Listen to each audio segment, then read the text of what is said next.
Good morning, good afternoon, and good evening, and thanks for stopping by. Our dedicated team will guide you through with the latest updates and theories at Starbase, Texas.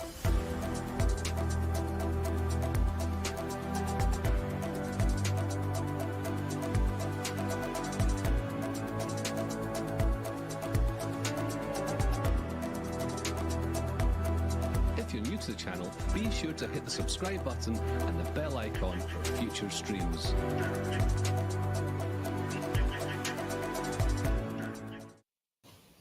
Morning, good afternoon, and good evening, Starbase friends around the world. Astro Joe here for RGV Aerial Photography, Starbase Weekly, episode number 158. We've got some interesting images to go through this week, and with that, I'll pass it on over to your host, Stephanie. G'day from Australia and from everywhere around the world.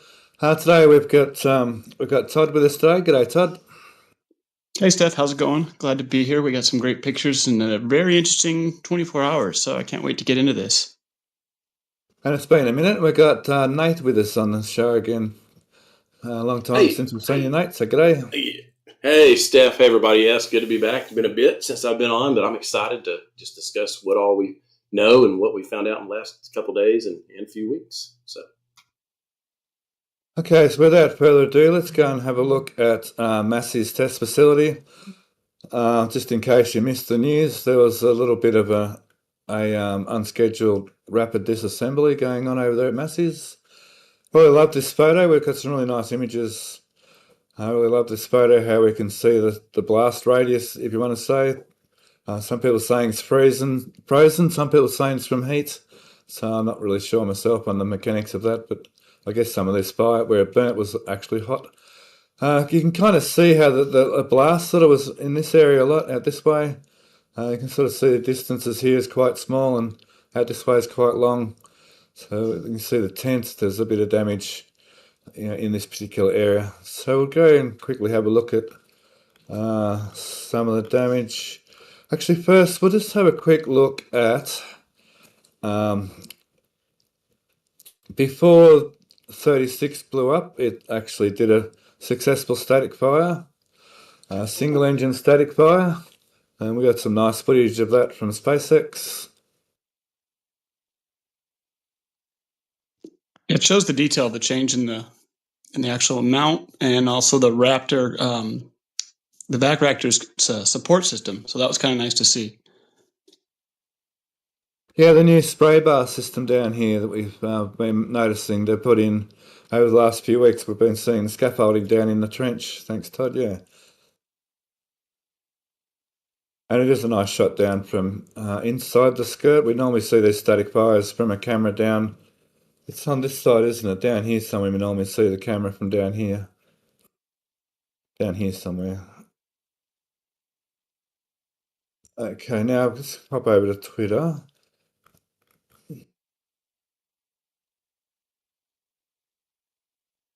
I had all this loaded up. I'm sorry, just give me 1 second. That's all good, man. Yeah, the ground photographers this week have done an amazing job getting some more pictures on us. These pictures our pictures were taken earlier in the week, so there are some changes, of course, that have happened since then. But yeah, the ground photographers out there this week have been amazing. So one of my favourite videos of all the videos that people have picked up are DYZip and NSF. It shows a really good image of how the ship, the sequence of the ship breaking up. You can really see through here where the ship, where the nose cone completely split open. And there's one frame we'll see in a second where you can actually see the locked tank give away as well. So we can see there the whole payload bay section completely splitting open once that suspected this COPV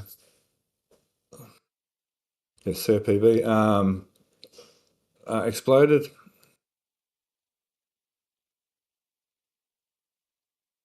And then right here in this frame we can see the locked tank actually letting go as well, just below the common dome. And then of course there was the fireball.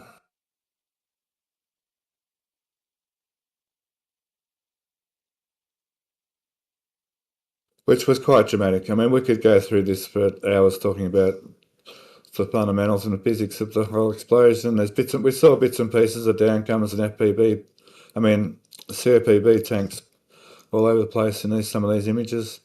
But I really like DZap it here with getting this, especially this part, just the first few frames there. It's pretty amazing photography as far as I'm concerned. Our good friend Toby Wavy got a bit of an image from further away. I'm sorry, we have to edit his audio because they got a bit excited. Rightfully so. Yeah, they did.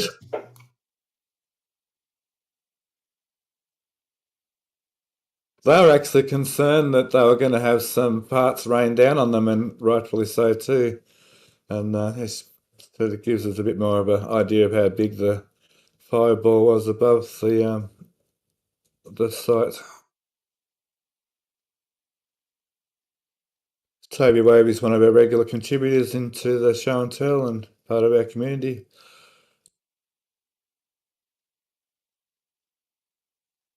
So that's what happened. And as a result, here we are. What a mess. Yeah. But you know what? I was actually shocked to see what they had cleared away. Now, I don't think much of it's left yet, but it looks like they've got a roadway through most of the areas that were just scattered with stuff. So, yeah, it's obviously definitely a mess, but I was kind of shocked to see that quickly. But it's SpaceX, so I shouldn't be. Yeah, they definitely throw the people at the problem. So, I mean, you know, it's always exciting to see explosions and what have you, but this is fairly, you know, devastating for the progress of the program, getting the starships in flight. So, but we'll just go through some of the things we noticed. Obviously, the whole gantry system's blown to pieces, and underneath there, the platform for underneath the static fire stand is pinned under the QD gantry. The stand itself, well, I'm getting a lot of reports. I'm reading a lot of people's posts in different Discords, and I'm getting an idea that the stand should be fairly easy to repair. It doesn't seem like it's too damaged, sort of superficial. I mean, considering it was very much at ground zero of the explosion, I think the stand did a mighty fine job to stand up to that. Yeah, I agree. It's probably okay. My worry is if anything shifted too much cracked concrete inside and shoved, if the frame was moved and say concrete crumbled a little bit and it's pushing out on one side, is that going to be something easy to get back into place? but I'm really hopeful, and I do think that they're going to fix this one. I'm just worried about what happened inside there. Yeah, well, most likely the concrete is mostly for ballast and not really strength. And if that's the case, it won't matter if it busted it up or whatnot. But that's I guess the better question is. But I would say it's mostly for ballast. There's no indications that it would be necessarily for strength. Yep, good point. Yep, thank you. Just on a little side note, it was this crane was the one that fell over, isn't it? Not the Grove train, not Grover. It was this crane, wasn't it, that fell over? Yes, that is correct. Looks like they were in the process of picking up a load, probably shifted one way or the other too much, and wasn't expecting the weight on that when they rotated. And it was over here, wasn't it? Somewhere. Yeah, it was over there somewhere. Yeah. That's a bit unfortunate. So on a little side note, we've watched thousands of hours of these cranes operating around SpaceX, and it's always in the back of our minds that a crane can fall over because we see it on YouTube and whatever a lot. So considering how many crane hours have been operated here at Starbase, I think that's an extremely good track record that only one crane has toppled over. And it toppled over doing cleanup with what should be mild loads. You think of some of the stuff they've lifted and built over the years. It's almost humorous.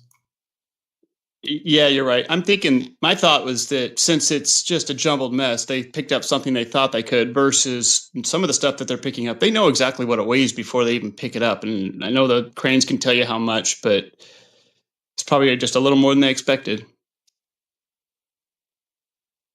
Absolutely. So, go ahead. There were questions of whether they put the outriggers out, and I know that most of those you can't boom up without outriggers. It will, and if you have somehow figured a way to bypass that feature, you will get alarms like crazy. And then in some of the ground pictures that our ground people have gotten, you can see that the outrigger is sticking straight up in the air. So that has been solved. Yes, the outriggers were out. Yeah, I think someone would get a decent rap on the knuckles if they managed to trick the system to not have the outriggers. Yeah. That'd be a bad thing. And is that the same one that toppled over right there? The best of our knowledge, yes. Gotcha. Unless they brought another one in that we didn't see go in. It was that one.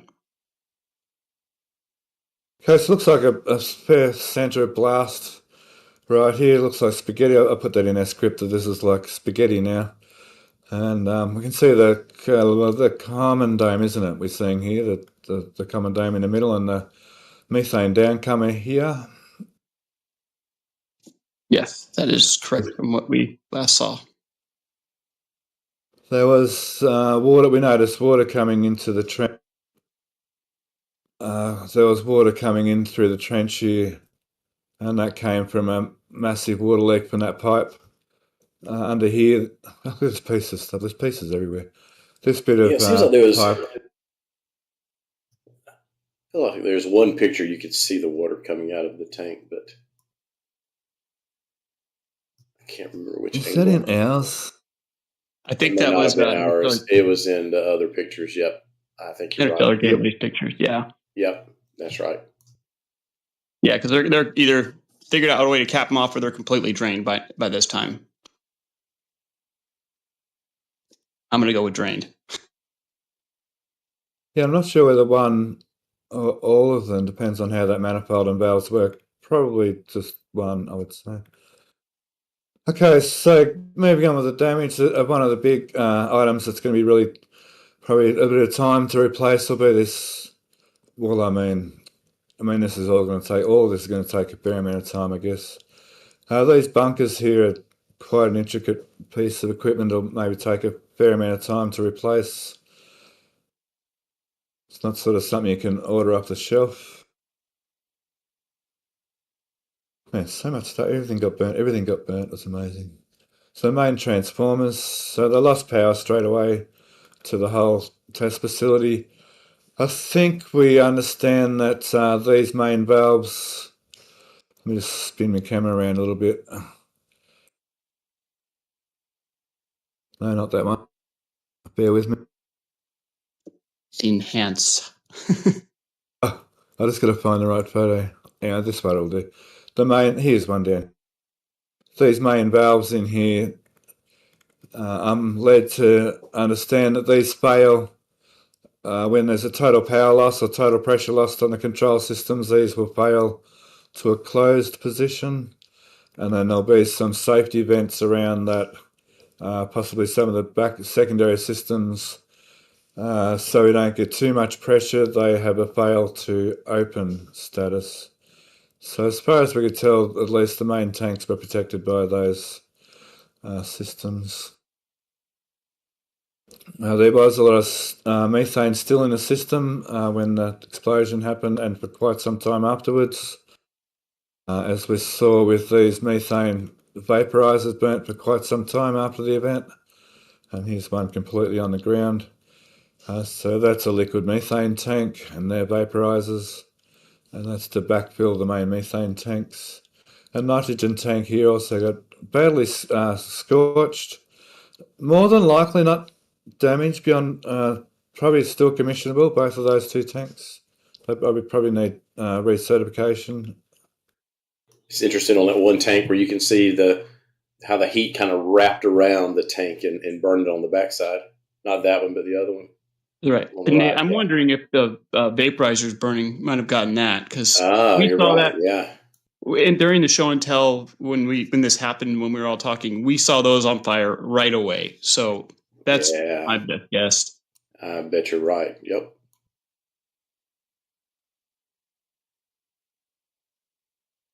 The crew have been, so I go back to more damage.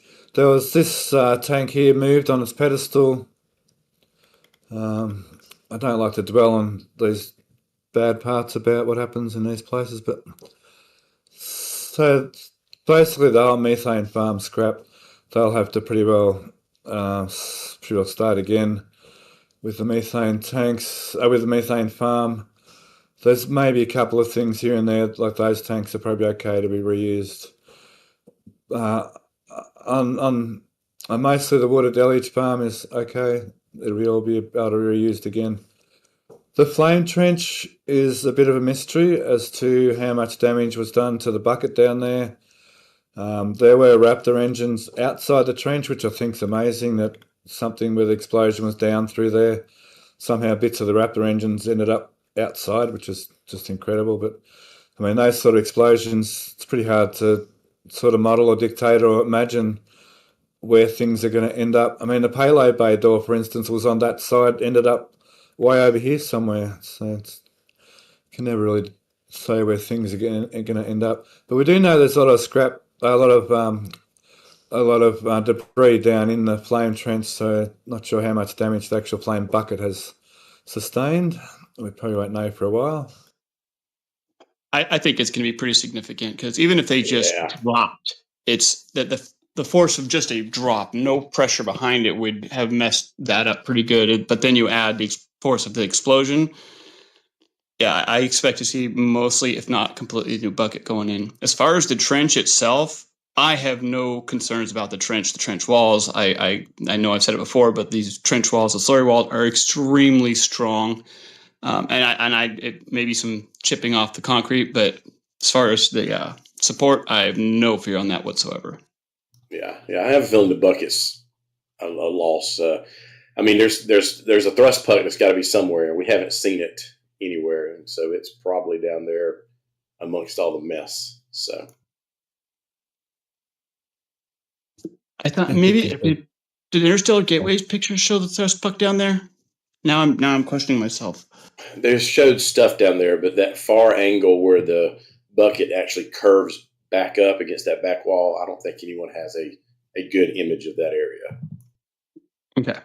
Because the piping coming up the actual trench, some of that piping actually looked around the manifolds, looked like it was in good shape, but that's, not directly underneath where everything went. So, yeah. Okay. They've been stacking up bits of the ship. Where is that image? They've been cleaning up bits of the ship and putting it all together over near the methane tank, the unused methane tank. Let me just find the right photo. This photo will do. So it looks like this tank was undamaged, even though it looks like shrapnel ended up kind of close. So we can see they've been collecting parts of the ship. I don't know whether they're looking for going to analyze it or just putting it all in one spot.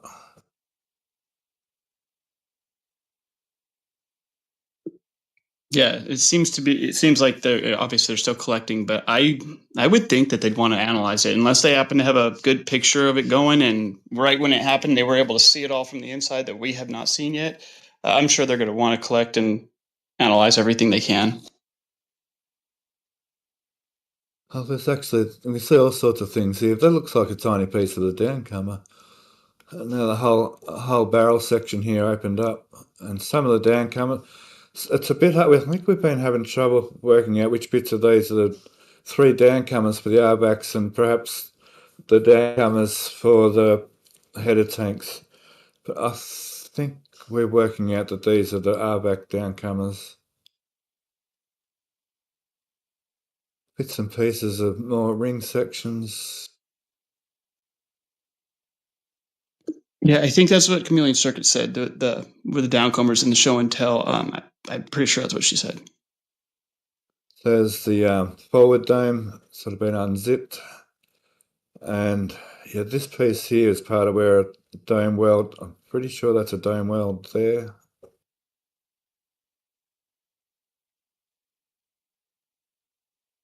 Jump over this photo again.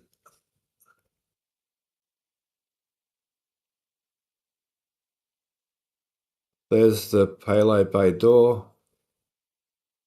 More downcomer material. Bits and pieces of ship. There's not many big pieces of ship. You might notice the biggest piece of ship that I've actually seen is that nose cone section there.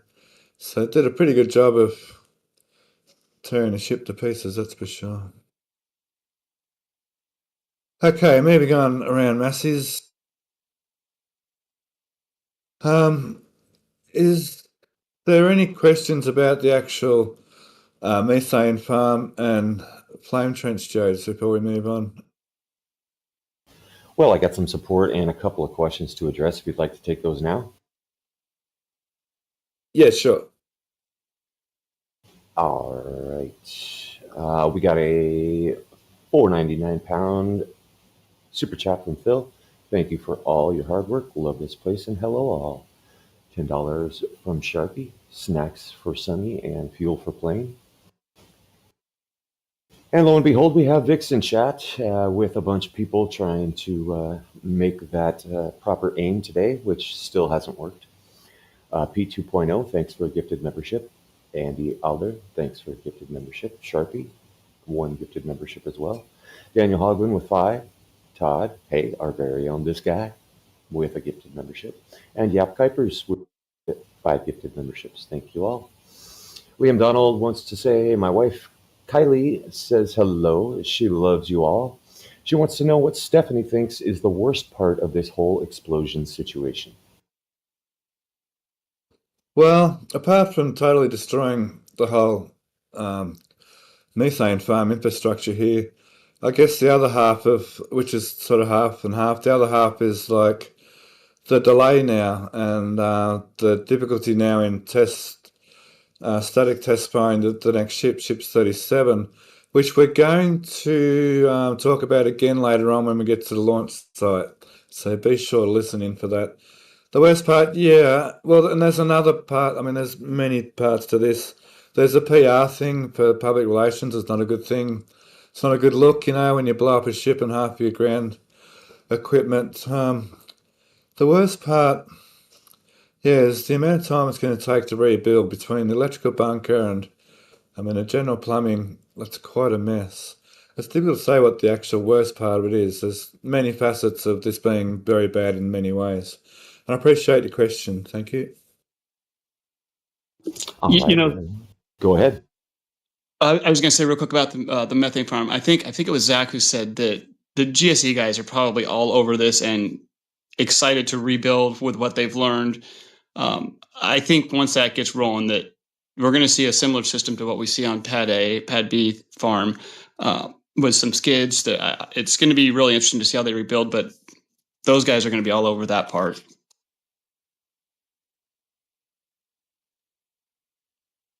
Thank you, Joe. All right. Question from Tony. Did the flame arresters work or fail given all the pipe damage at the joints? I would say they worked in that we didn't have any tanks go up. Now the joints. Let's just talk about that for a second. That's a segue into my next. What I was just going to talk about next. All right. Sounds good. I think you're talking about these joints along the pipes here. I do believe you are correct. Yep. Right. So now, fair enough. You may get a fire in a LOX line, but not in a nitrogen line. So I was speaking with Alex about this, and we came to a conclusion that this is not necessarily from leaking, but more that it's the end of the insulation here that's burnt. So there's a fireball. There's this was see there's fire residue around these areas, and this was burnt as well. So we're thinking that there was some kind of flash of fireball here, or radiant heat enough to catch the ends of because there's an open end on these insulation pieces here. See, they're not joined together. There's an open end to the insulation, and that's probably what caught fire from external, not from the pipes themselves. So we're leaning towards that. That's not that these fires aren't part of the plumbing, but from external. So once again, here you can see some flame. See here, there's some kind of flame. Something got hot here, but from an externally, not from inside the pipes. I think I hope that answers your question. And the same over here. See, these joints weren't affected though. It's fairly random. These sort of fires, a fireball like this has many little tongues and licks of fire all over the place. It's sort of very hard to speculate. But we don't believe the fire was inside this pipe. Now, I could be totally wrong here. I could be barking up totally up the wrong tree. But that's sort of what I'm seeing here, rather than it being inside the pipe sort of fire.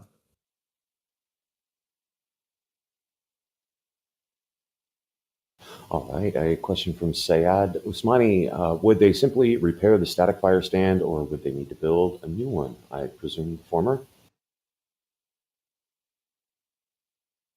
What do you reckon, Nate? Yeah, I think they'll probably just repair this one. If you look at it, it's all I hate to say soft metal, but not the hardened pieces that are damaged, and those are easy enough to replace and repair. The overall structure looks good. Now, I'm sure they'll use lasers and other things to test things, and if something shifted weird, then that might change what they end up doing. But from what we can see, I would say it's just a repair job. Yeah, definitely. It looks like the structure itself is in shape, and yeah, that's going to be a fine measurement before they decide that it's not, and we won't be able to see that from up here.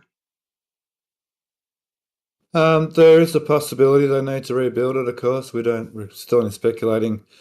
Should that be the case, it would be one of the big lead-in items. Like I heard Zach saying that between that and this bunker, I think, and then generally the whole tank farm in general, there's sort of like three sort of evenly sort of amount of time things that need to be replaced. If you consider the whole gantry and the whole GSC equipment as one third of the rebuilding operation, then there's this bunker would be a third of it. And if they need to if the static fire stand needs to be replaced, or the flame bucket, it's sort of another third of the sort of repair time. We can speculate that it looks like it should be repairable.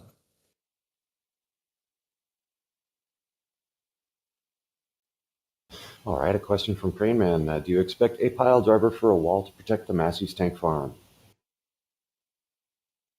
Well, I've got a question in return to that question. What sort of considering what happened here, what sort of a wall do you really think would stop this from happening if a 50-meter tall ship exploded again, would it be a 50-meter high wall? Would that protect the tank farm? My point is probably not, because when a ship explodes, like, do you really think you could contain that? Is my question. Yeah, you could use you could try to have kind of like they used to have down at, or I guess they still have a launch site, where you have walls that are tapered to try to kind of loft everything up and over. But I think the big issue is space at Massey's. Space is an issue, and this is always going to be part of a failure situation. It's going to damage infrastructure. Yeah, I agree, Nate. I think the only way a wall would be even safe, that it wouldn't knock it over and cause more damage, would be a large dirt-filled, angled, where it would, shoot debris up and out. That's not happening. No room. Berm. That was a term I was looking for, and I couldn't find it. A berm. Yeah, thank you. But even still, you have an explosion at a methane tank, which is 30-odd meters in the air, blasting down. Yeah. I mean, it's gonna be hard to contain that. So yeah, thanks for that question. It's a good question. It's a question a lot of people have been. I've heard that question quite a few times, and I've had a bit of time to think about that question. And my answer to that simply is, how much of a wall do you think it would take to protect the tank farm from an explosion at such a height and such an intense explosion? It's sort of like a whole different ball game to a rocket taking off with the berms at the launch site, the berms we see protecting the tank farm at Pad A. It's a totally different kettle of fish when you're just protecting from a plume coming straight down at ground level, compared to an explosion that's 30 meters up in the air. Thank you, Joe. Yeah, all good points. And I want to thank Kal-El for $2 super chat stating, replace that crab. The temper is out of the metal. What's your opinion on that? Nate, what do you like with metallurgy on that respect? Ooh, I'm not sure. I don't know the temperatures. I mean, there's a lot of questions. I mean, that's not a bad question or a bad thought at all. But not knowing how hot the fireball was, and all of the purposes of the way they designed the stand, I don't know how to answer that one. Personally, I mean, and I don't know, I'm definitely not a metallurgy expert, but I doubt there's many hardened pieces on the main stand. So the fire would have cooled off at a reasonable rate that you'd lose any hardened temper if it got hot enough to get to that point. But I doubt any of this metal on the stand was hardened. They were grinding and cutting and doing all that stuff. So it probably cooled down at the same rate at which it was formed, close to at least. And I imagine if it did do some tempering and hardening to it, there'd be some the welds in some other places would show that. I'm led to believe it's not a problem with tempering the steel, but annealing the steel. So that's a good question. That's come up a few times in the chats as well, as to how much, on a metallurgical scale, what damage has been done, rather than just superficial or structural damage. Because metals can do strange things in high temperatures. That's a very good question. Thank you. Yeah, and Matt seems to think Kal-El may very well be right.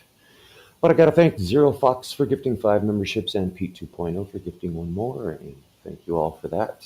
For now, I have my question queue clear. Right, so we can probably leave the damages now and go back to our regular program. So at Massey's, that entails checking out.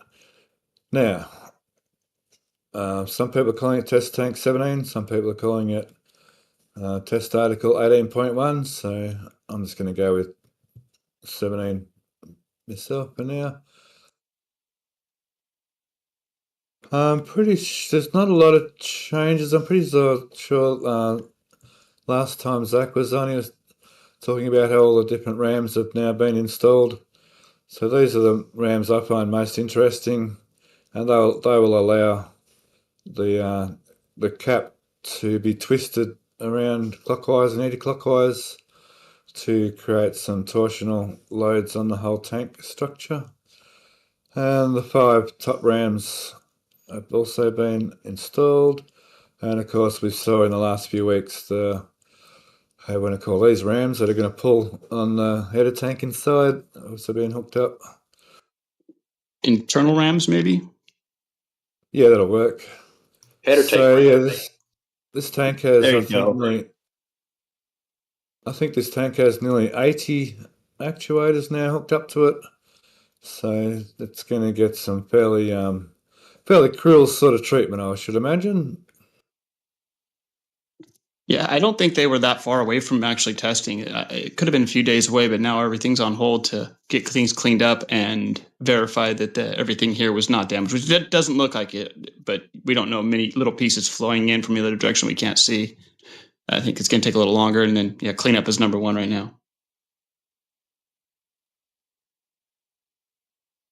Yeah, cool. Not sure what all there's heaps of pipes and there's electrical, there's heaps of things hooked up to these mystery little round pieces on the bottom of this test article. So seeing some of it being hooked up to pipes.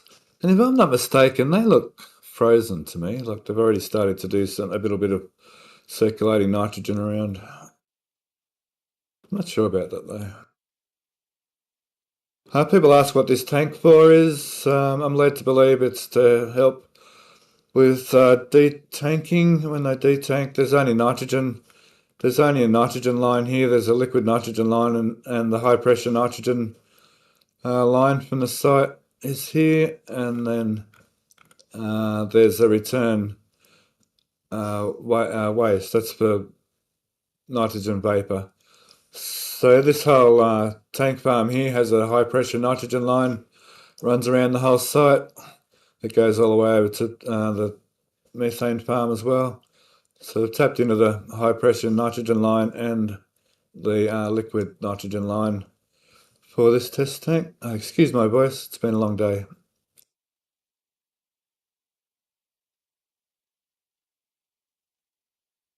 I did notice in the past that, I know I haven't been able to ask anybody about it. I'm sure in the past when they've done test static fires, they've parked the SPMTs in here. And I noticed on this one, for some reason, the SPMTs were parked way down the road here. Yeah, out of the way down here. So I'm not sure why that was the case, or maybe I'm mistaken, and maybe they've always been parked down the road there, but I'm sure we've seen SPMTs parked here in the past, but anyway, that's only a small detail. There's frac tanks around to, I'm guessing that to clean out the flame trench. What do you all reckon? Flame trench, and maybe to get rid of any other water in the deluge farm and the tanks that didn't leak. You know, those, like I think Zach was saying, that those Movacs are not meant to transport full loads. They've only got the single axle in the back. So that makes me question, why so many, if they're going to have to get them out of the Movacs and into something else. But yeah, I'm not sure. I'm led to believe these are for pre-processing. They can settle much like a grease trap. You can settle heavy solids and make lighter solids float and harvest the water in the middle. And no, they can't be transported full of water. That's definitely a no-no. That's why the suspension can be lifted and they can sit on the ground. They sit on the ground when they're full of water.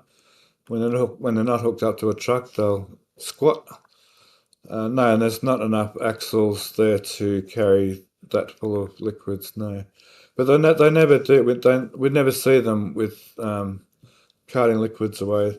The Movac truck tanker, the proper tankers, will come along and take the clean water out. It's been suggested maybe they have separate filtration screens and they may go from one tank to another and slowly get cleaner and cleaner.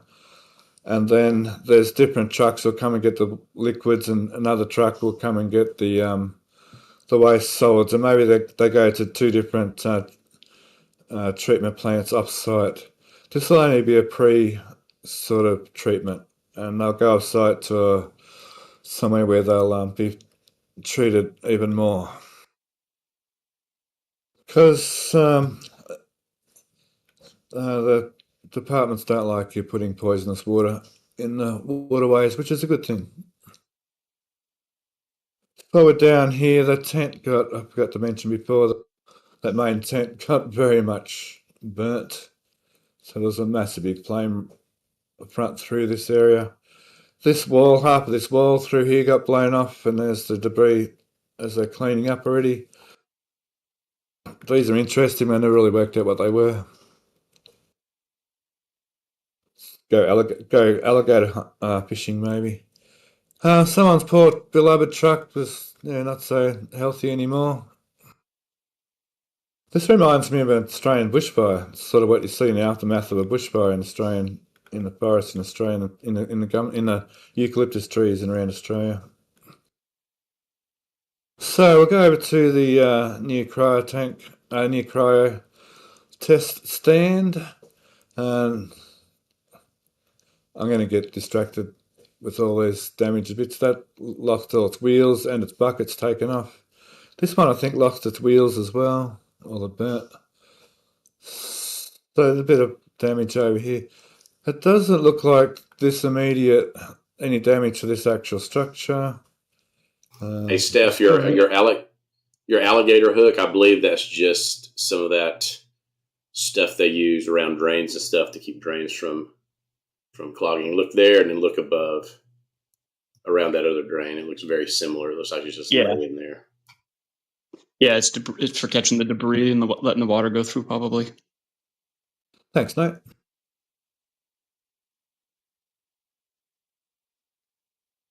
I'm amazed that this area made it through that as well as it did.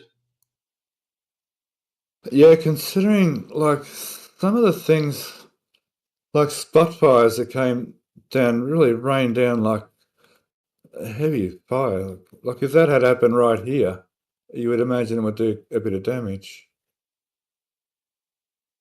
Like it's like fire all around it, got close to it, but everything there looks perfectly fine. Now, maybe it was engulfed in flames, but there's nothing flammable on there yet. It's all just steel and pipes. So, it does not. The actual structure itself looks fine.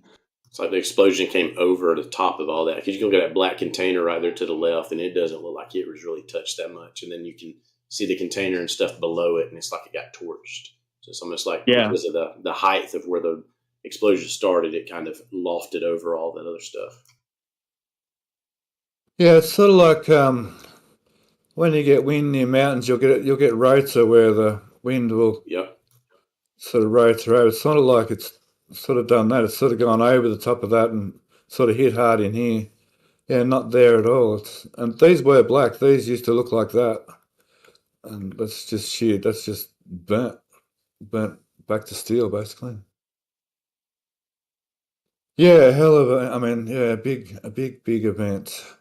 It's sort of unfortunate for SpaceX.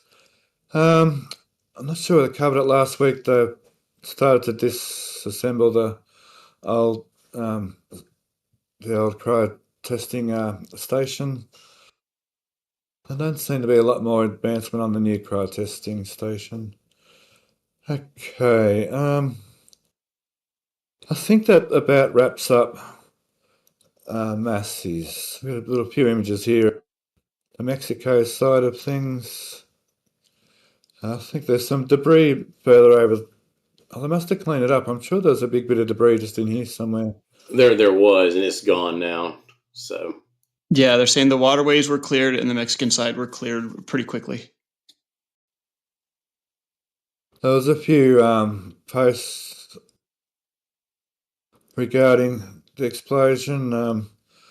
I've noticed also that SpaceX have released that the COPV design on Starship is different to the COPV design on Falcon 9. I think they were trying to reassure people that the Falcon 9 COPVs are quite safe. Because I remember quite a few years ago now, Falcon 9 had a COPV explode. But I think that's because they filled it up in the wrong order rather than the COPV failing for sort of no apparent reason. like this one did. Got a couple of questions to finish off Massey's if you'd like. Thank you. All right. Well, I still got to thank Bogdan C for gifting a membership, paying it forward, and Pete 2.0 gifting another. We have confirmed. I do have a screenshot that Vix has gifted memberships enabled, so it's just YouTube being a brat towards Vix. At any rate, Crane Man has a question. Is the vaporizer that's on the ground at the MOVAX already a replacement for the damaged ones? No. That one came from the launch site. Oh, yeah. Yeah, that was near the Lux hippos in the new pump farm at the launch site. Sorry, this one was there for flight 9, wasn't it? It was the last flight. Is that right? Flight 9, flight 8. Oh, now you're making me think. I think it's 9. Yeah. Oh, good. It's not just me. And they've taken that out and replaced it with one with the bracing all the way up. And yeah, it could be. I don't know that it can or can't be used here. I'm not exactly sure of the model, or because I know that was I think a LOX vaporizer. I'm not sure whether it's the same vaporizer as a methane vaporizer, but sure, they could use it here. But that's not why it's there. It's just they changed the one at the launch site. Thank you, Joe. All right, yeah, absolutely. Question from Liam Donald was, what was stored in the tent that burned down? Flammable stuff. Yeah. It looks like an inventory tent of some sort, or used to be an inventory tent of some sort. Yeah, you can see a lot of pipe racks in there, and yeah. Not necessarily flammables either, because once again, like that, we're talking about the flame front over there, and if we look from afar, where's that afar? From over here, you sort of see, it sort of looks, well, it looks to me anyway, like there was a decent blast in this direction. So it might not have been flammables in the tent, but just sheer fire. And like you said before, Nate, it's sort of in one spot and not somewhere else, which is a bit like bushfires, isn't it? You'll get a house and then 2 houses down and nothing's... I was about to say the same thing, yeah. Yep, totally. All right, question from Matt T. Are the cryo stands intact? This one is the only cryo stand here and it appears to be intact. If that's what they're asking, because there is only one partially built cryo stand here. And, well, as far as we can tell, it's intact. Excellent. Question from Phil. Didn't one of the flaps land at the entrance to Massey's?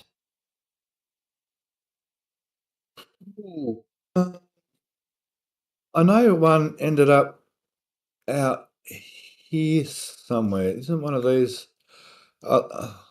isn't there a flap in amongst these? Oh, there's a flap at where they've been stacking them up. Perhaps 2. There's one flap there. Yeah, there is 2. I don't know. I don't know the answer to that question, sorry. Do you know, Nate or Todd? I have not heard that, so I have no idea. Yeah, I don't believe so, but I guess now I'm trying to think if we even zoomed in on that area when the initial damage pictures came in, but there's not much else that was in that area, so I'm going to say I think it didn't, but that's just my opinion on how the debris has been scattered now. That is not a for sure answer. And yes, one was off to the side, like you were saying. Right, gotcha. Well, you might see from the... oh, shoot, I forgot their channel name that did the first flight. Interstellar Gateway. Interstellar Gateway, yeah. We might see that one. Because, I mean, they started cleaning up pretty quickly, so definitely wouldn't have been from this flyover. At any rate, Pete 2.0 asking, has Mexico complained about Massey's and the explosions, or is that just fake news? I did. Yeah, I heard some. There's so many different things come out in the media. I did hear SpaceX's official statement there is that they are working with and offering to support the Mexican authorities to help with the cleanup and to move forward from this incident. As far as we know, that's the only official word that I know of. And yeah, you're right to question some media these days. Thank you very much. All right. I think we can wrap up Massey's now. Well, thank you, Joe. Thank you for the questions, and thanks heaps for the donations and the gifting memberships. And I'm sorry, Vix. I wish you could. It seems to be a thing lately, but it's all good. Okay, we'll quickly go over to Rio West. You know, when I leave a site, I'm always thinking there's something I've forgotten. I want to say something real quick, just so that people were wondering. When Steph said she's had a long day, that is correct. Even though it's 3 a.m. there, Steph is a trooper, and after a great night last night, she is with us today. So thank you, Steph, for being here. I appreciate it. We're doing fine. We're doing great. It's all good. Absolutely. Okay. I went and saw Australian singer-songwriter at the local entertainment.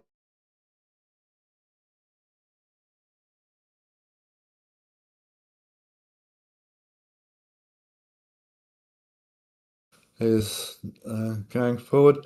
It looks like this may be the roof. It looks like they may be, we call them air conditioning units, you guys call them HVACs. And so maybe it's only a single story over this end, and over this end sort of double story with a roof on top. Bit hard to tell for now. Yeah, it looked like that might be a parapet wall to hide the AC on the single side. I think they're going to hide everything in there. You got some X's. Looks like they're going to be cutting some more holes. So, yeah, I agree. One story on this side and multiple on the other. Little swimming pool going ahead. Last week I thought it was concreted, but we were tricked. It's just gravel. Something I'm very well versed in is building those concrete swimming pools. I spent 10 years building them. And that looks about standard with sort of 280 centres of rebar or Rio, which you bend yourself and make a cage. And then later on we'll put the plumbing in and then use shotcrete, or we call it spray concrete. And no inside forms, you just form it vertical and finish it off vertical using a special concrete mix, which is a bit sticky. It's always good fun. It's always a big day, concrete day. So buildings, this what we're calling production line type building. I've also been an electrician in another one of my lives, and I've done this in subdevelopments where there'll be streets of houses like this getting built at the same time, and you do some rough out in this and do some fitting out in there, then you'll do some roughing in over here, and then backwards and forwards you go, and before you know it, you've built a whole street of houses. Nothing much sort of surprising here. We can just sort of notice how they're advancing along. They've got decking. I think we covered this before. There's decking up on the top just for people to get out in the sun or to watch launches, I guess. Be a good spot to watch a launch from. You just like your timber-built houses over there in America, I see. So do we think they're going to add a third story to those houses there, or are they going to put roof decks on them? These ones... You need stairs coming up and on every one of them. Yeah, it's hard to tell if this is a floor trusses or is it that they're the roof trusses. That's a good question, which we were questioning that in show and tell. My opinion is that it's going to be a deck for watching. We like how you were talking about, Steph, how they go in phases. The teams will go from one to the next one, and then the electricians are done. Now the plumbers come in. They kind of move down the line in this type of situation, and they haven't built anything up since then. So I would think that we would have the signs of these ones that on the left that are further along, that we should start seeing something vertical if they were going 3 stories. And they seem to be going with this deck on the roof thing, which I think is great, but time will tell. Absolutely. So the whole site has its concrete driveways now. It's starting to look really good. And at the other end, there's plans to continue in this area, but they haven't started to do that yet. This popped up out of the blue. It's, we think, a pump station, a well, I want to say. Maybe it's something to do with the pipes that are running along Highway 4. I'm only guessing now. I'm not sure about that. Pump station's the best guess I have, but yeah. I just don't even remember seeing them working down there, and all of a sudden it's there. Yeah, that happens a bit around here. Nate, it looks like most of the cranes... Yeah, I think Marvin's original bits are all back and ready to go when they're ready to reconfigure. Is that the lifting jib there? That is, yes, that is the actual jib piece, yeah, for the fixed jib. Oh, fixed jib, yep.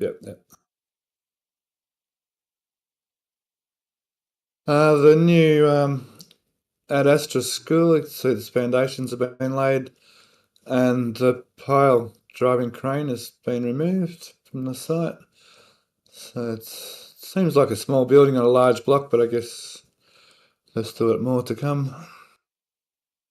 And just quickly, there's this the small homes. Starbase Mobile Home Park. So I'm pretty sure this is a Starbase address as well. Okay, let's move on to... Let's go quickly to the build site first, because I have my reasons.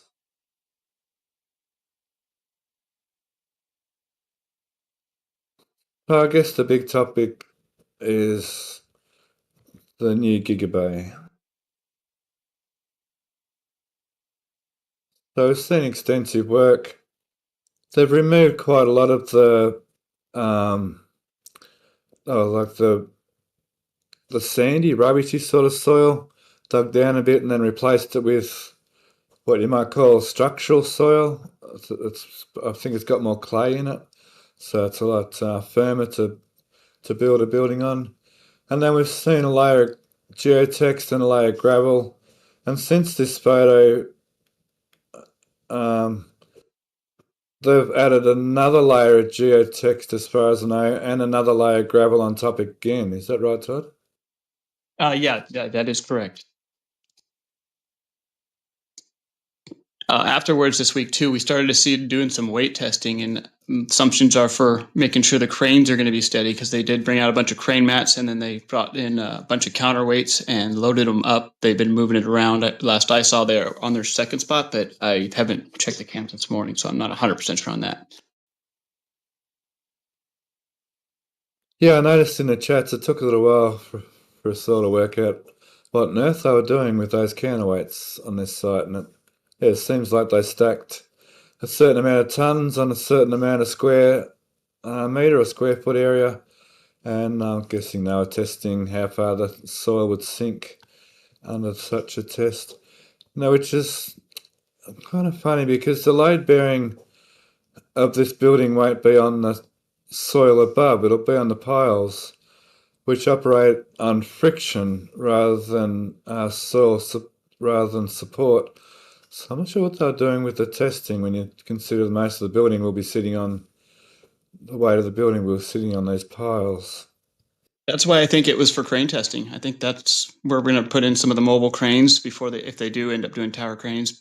Those go in. They're going to need mobile cranes to get set up with that, and that's why I want to say it's for crane testing. They want to make sure the cranes aren't going to topple over. Obviously, we don't need that again, because yeah, you're right. Everything else is going to sit on piles, and that has nothing to do with the structure of the soil and how much it'll hold.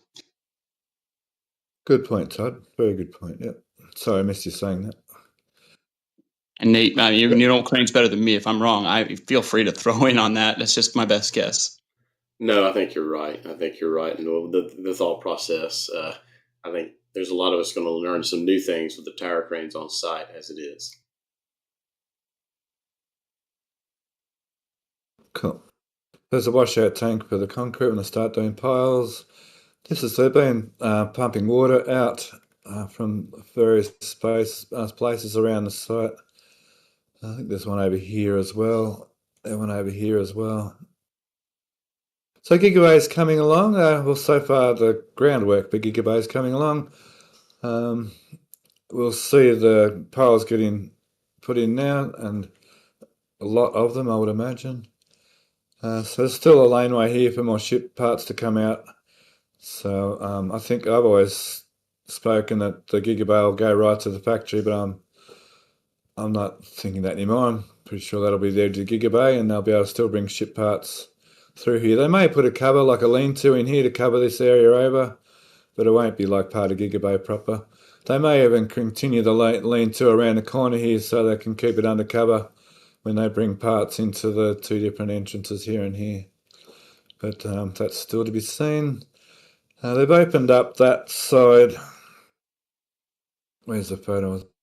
They've opened up this side of the garage now, and they've closed off this side of the garage, this entrance. There's a shot here somewhere. You can see they've got the barriers on this on the garage here. This shot will show it, which is only minor details. So to close that entrance off. We've noticed over the last couple of flyovers, lots of cars up on top of the roof section, which we hadn't seen before. Yeah, either they for some reason have blocked off lower ones, or that that parking structure's full because it's hot down there, and people are going to avoid the roof until they absolutely have no choice. Okay, back to Megabay 1 and 2. Some of the stands and stuff we saw here last week are missing, but there's still a bit still in here. So we noticed that they're putting more stands up in between this turntable and the previous 3 workstations, and they're getting ready for version 3 booster construction. There's still talk about what this is as far as it being a header tank installation jig. There's a bit of speculation now it might go in the factory rather than into the Megabay 1, so we'll keep an eye on that. The trouble with it being inside here, you'd think it would need to be lifted in and out every time they need to do that particular operation, which doesn't seem efficient as far as some people are concerned. So I'm hearing different stories there, whether that goes inside here or whether it goes in the factory. So I'll keep an eye on that one. Some things that are very hard to speculate, I tend to just wait and see. All right, let's go around behind the build site. Around here, let me just get the photo. This building here, we speculated to be something to do with a new, well, I did anyway, a new bakery. But this week we can see what appears to be loading bays in here. So actually, they're off the ground. I thought they were at ground level. That looks like it's off. They're off the ground. Off the ground. Yeah. Yep. They're shipping and receiving. Yeah. So this is more likely a goods receivable type building, and considering over here, you can see they've removed the air conditioning units or HVAC units, which went unnoticed for a couple of weeks there on our show and tell and our weekly updates. So we didn't quite notice that happen, but it was a few weeks ago that happened now. And this dust processing unit here, I guess sort of leads me back to my original thought that the bakery is going to end up actually being in this area. So once again, we'll keep an eye on that, and hopefully soon we'll finally see the last of the last tent here at Starbase. Wouldn't they want something else for AC in that area unless it's just not active yet? Because I can't imagine, at least I don't understand how the bakery works for sure, but I can't imagine it being cool inside that area. So they're just not using it, or they're redesigning everything. What do you think? Yeah, I'd say a big upgrade. I think it would be hotter in there with the bakery. I think your concerns are correct.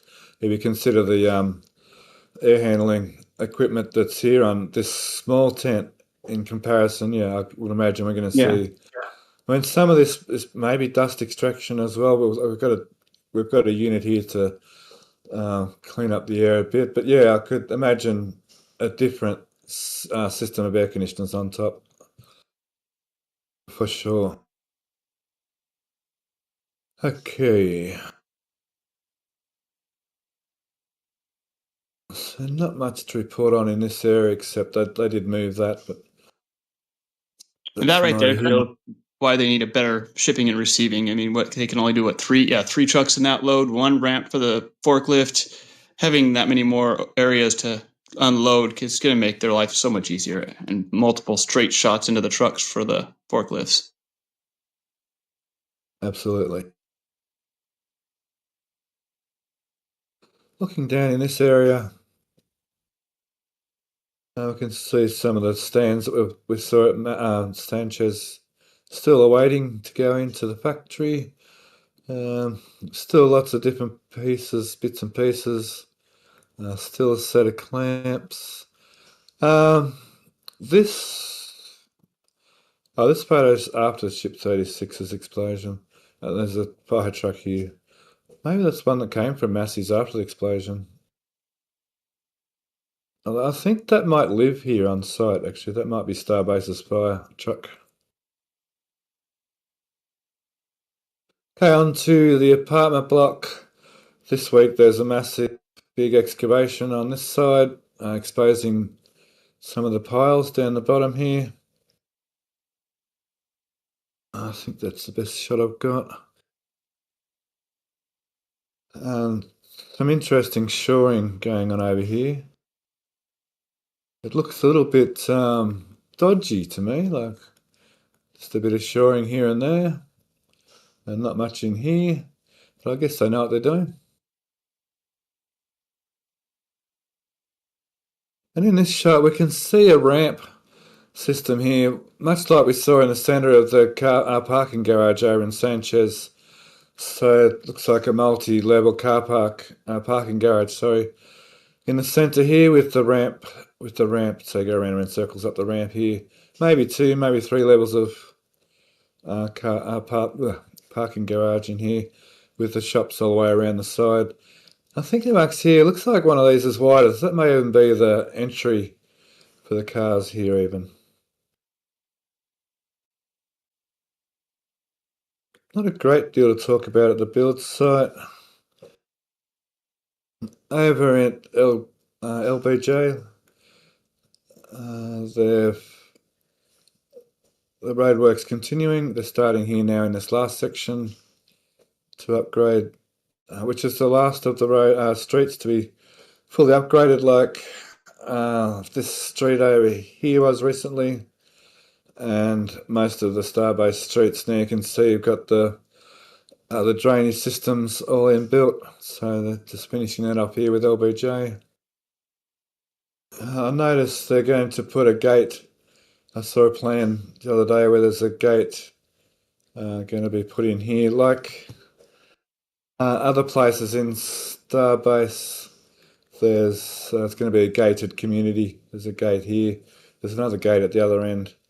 A gate here, and then there'll be a last gate over here. Over here it's going to be, and this is going to get blocked off here somewhere, so public can access the medical centre through this street here, and then this whole community can be gated to include all this area. Can't blame them one bit for that. I know we drove down there when we were there, so I'm sure they don't want everybody visiting Starbase in their neighborhood. So I don't blame them. I can't blame them. Yeah, when I was down there for Crowfest last year, we definitely went driving through the neighborhood looking at things. So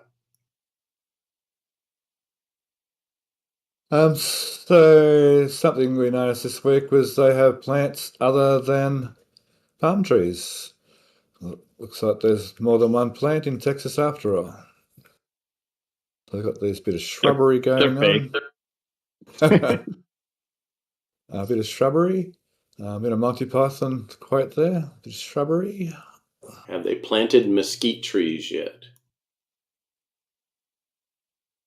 Okay, so I guess that's about it for the build side. Any questions there, Joe?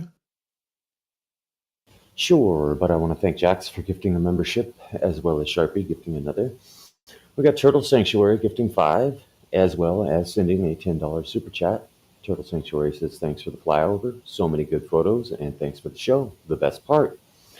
We must agree. Thank you very much for that, Turtle Sanctuary.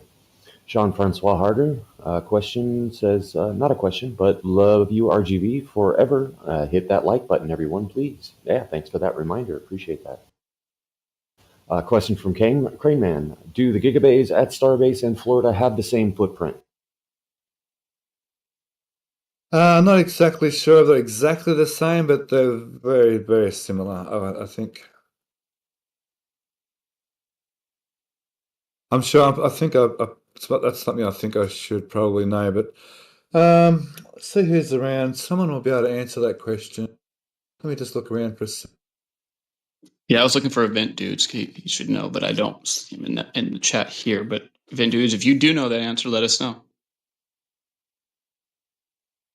Yeah, nothing to really dwell on. I know it's pretty close. I know there's some like GPS coordinates and stuff like that, but I don't know exactly right offhand where to find them.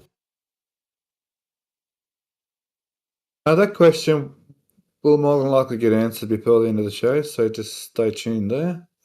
Sure, we can move on. Question from Lord Bear. Couldn't the load testing also be in the location for internal cranes and lifts? I do believe that's what Nate and Todd agreed with.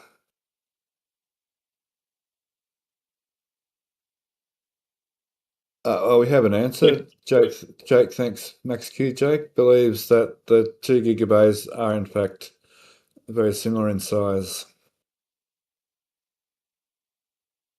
Excellent. Well, if that is good enough answer for everyone, we can move on. A question from Matt T. What is the Movac trailer outside of Megabay for?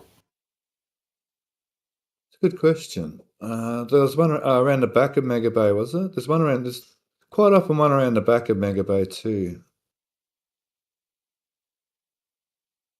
Let me just have a quick look. So there's one back here. I don't know. It seems to be in action. It seems to be being used as well. I don't know why it's there. There's one by the front door too, just to the right. It's sitting on a collection mat too, in case it leaks. Yeah, Yeah, Sure that's what I'm is. saying. It seems to be in use. Yeah. Where was the other one? other side, Megabay 2. Oh, wait, is this one? Sorry. Go This by is Megabay. behind. Yeah, Oh, front of Megabay 2. Nope, different angle. Okay, I'm all turned around. No, it is one. It's just out of sight. There you go, down left. okay. Yep, there's another one there. It's all turned around. I didn't actually see that one there before. There you Yeah, me go. neither. That one actually looks like it's got a collection mat under it too. Correct. Yep. Not sure. They're doing what they do. All right. A question from Kai Nessel. Will they drill piles through the layers of geomatting? Now that's been a good question that's gone around the traps quite a lot. And I mean, if that's where a pile's going to go, that's where it's going to go. I originally thought they were going to leave grids of not having geotext, but no, it looks like the drills are going to be able to go straight through the geotext. Yeah, sure looks like it. It's completely covered. They aren't leaving any bare areas this time, so that's our best guess. Yeah, I wouldn't see why not.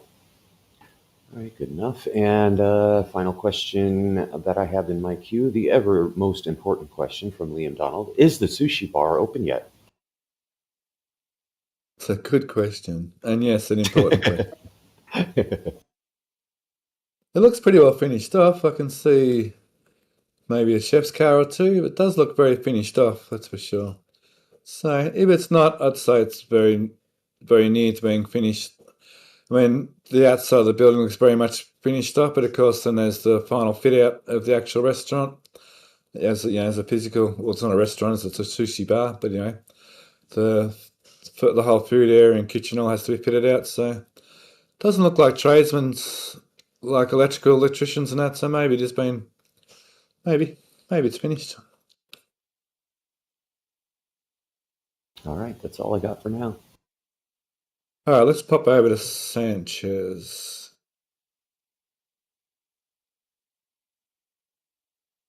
I'm going to work backwards to Sanchez today.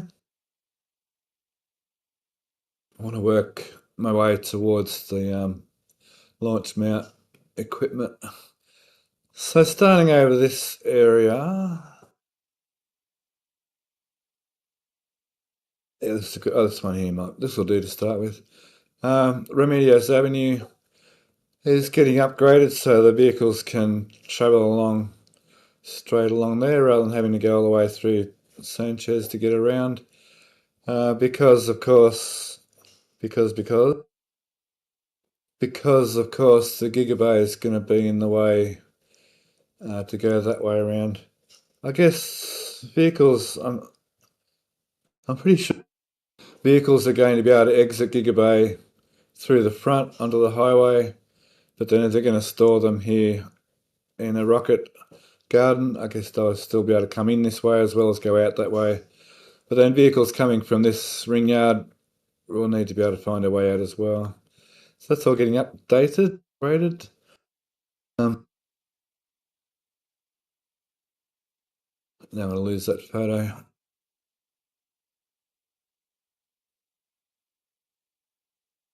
One second.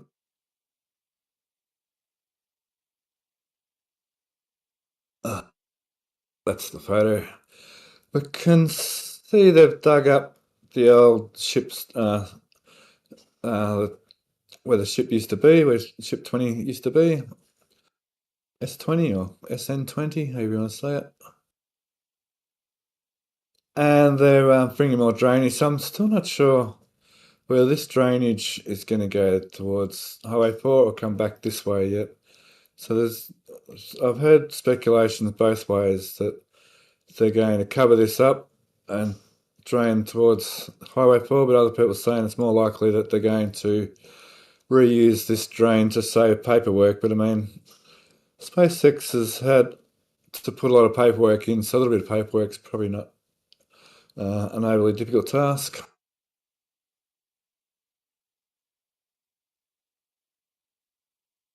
And if we see a few of the SpaceX made drain culverts that are the same as these larger ones under here, and there's heaps of the precast ones here as well. They're getting put in down here. I'm having trouble working out the height below grade of the top of that drain. It seems to be, in my eyes, seems to be lower than the top of this one, so I'm just not exactly sure what's going on there yet. And until I know, I'll just leave it at that. Ship 26. Everyone's saying ship 26 has cursed ship 36, which is kind of funny. I think we'll move. Sorry, Todd. I'm a firm believer of the curse right now.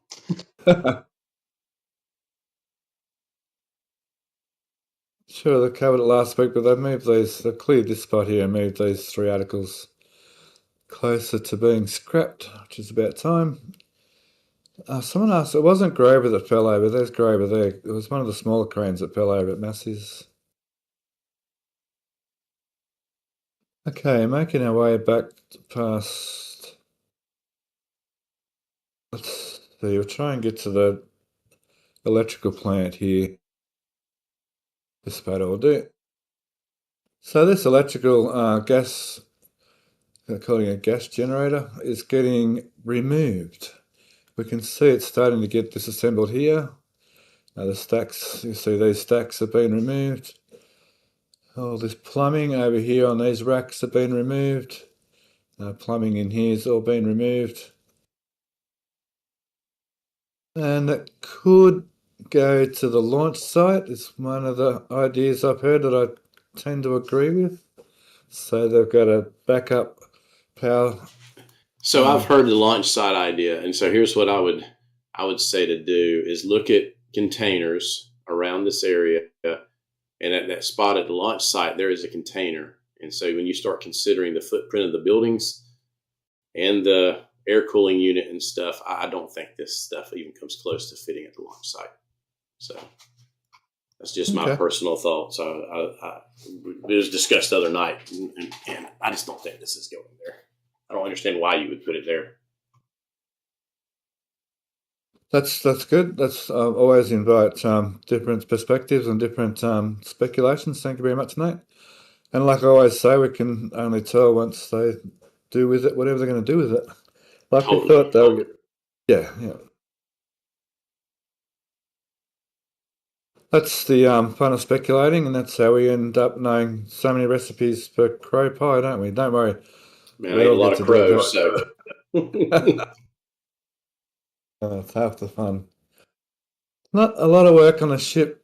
QD, I'm pretty sure that some more of the support equipment's been added in this area. So even though these are laying down on the ground right now, of course, that'll be vertical once this whole thing's put up on the tower. That's being vertical there with the hinge system. And this is where they walk from the tower to the arm when the arm's fully closed.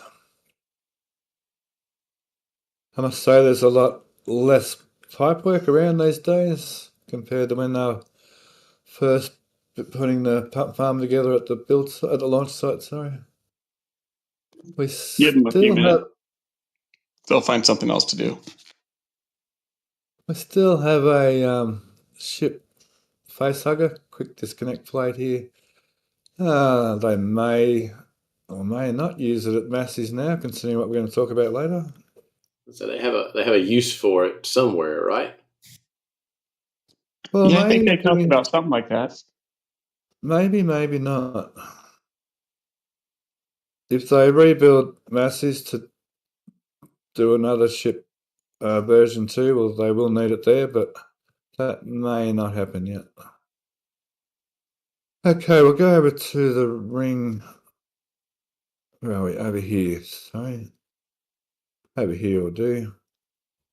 We've got a new ship workstation, engine install workstation. So this will go up, if you remember back when they built the workstations for Mega Bay 2 for this ship, and these have legs on them, and they have the platform that rises up to lift up the RVACs and the centre engines, and we have that platform being built here.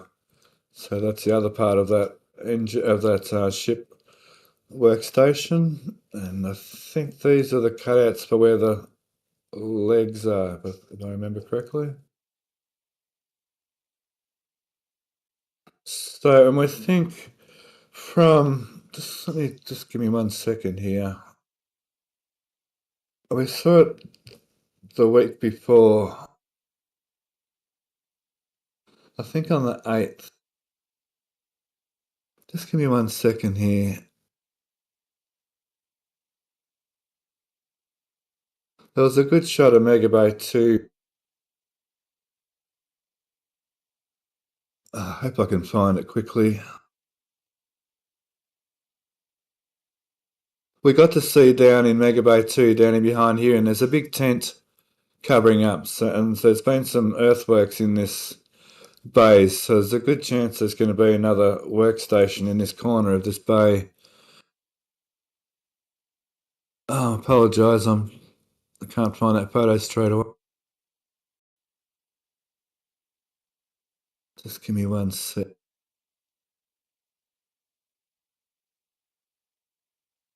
Here it is. In here. Thanks for your patience. So this steel structure is a roof for a tent to contain dust as they do earthworks and grind concrete underneath to start building another ship construction stand here, much like the other stands that we know that are in it, much like these stands, one of these stands.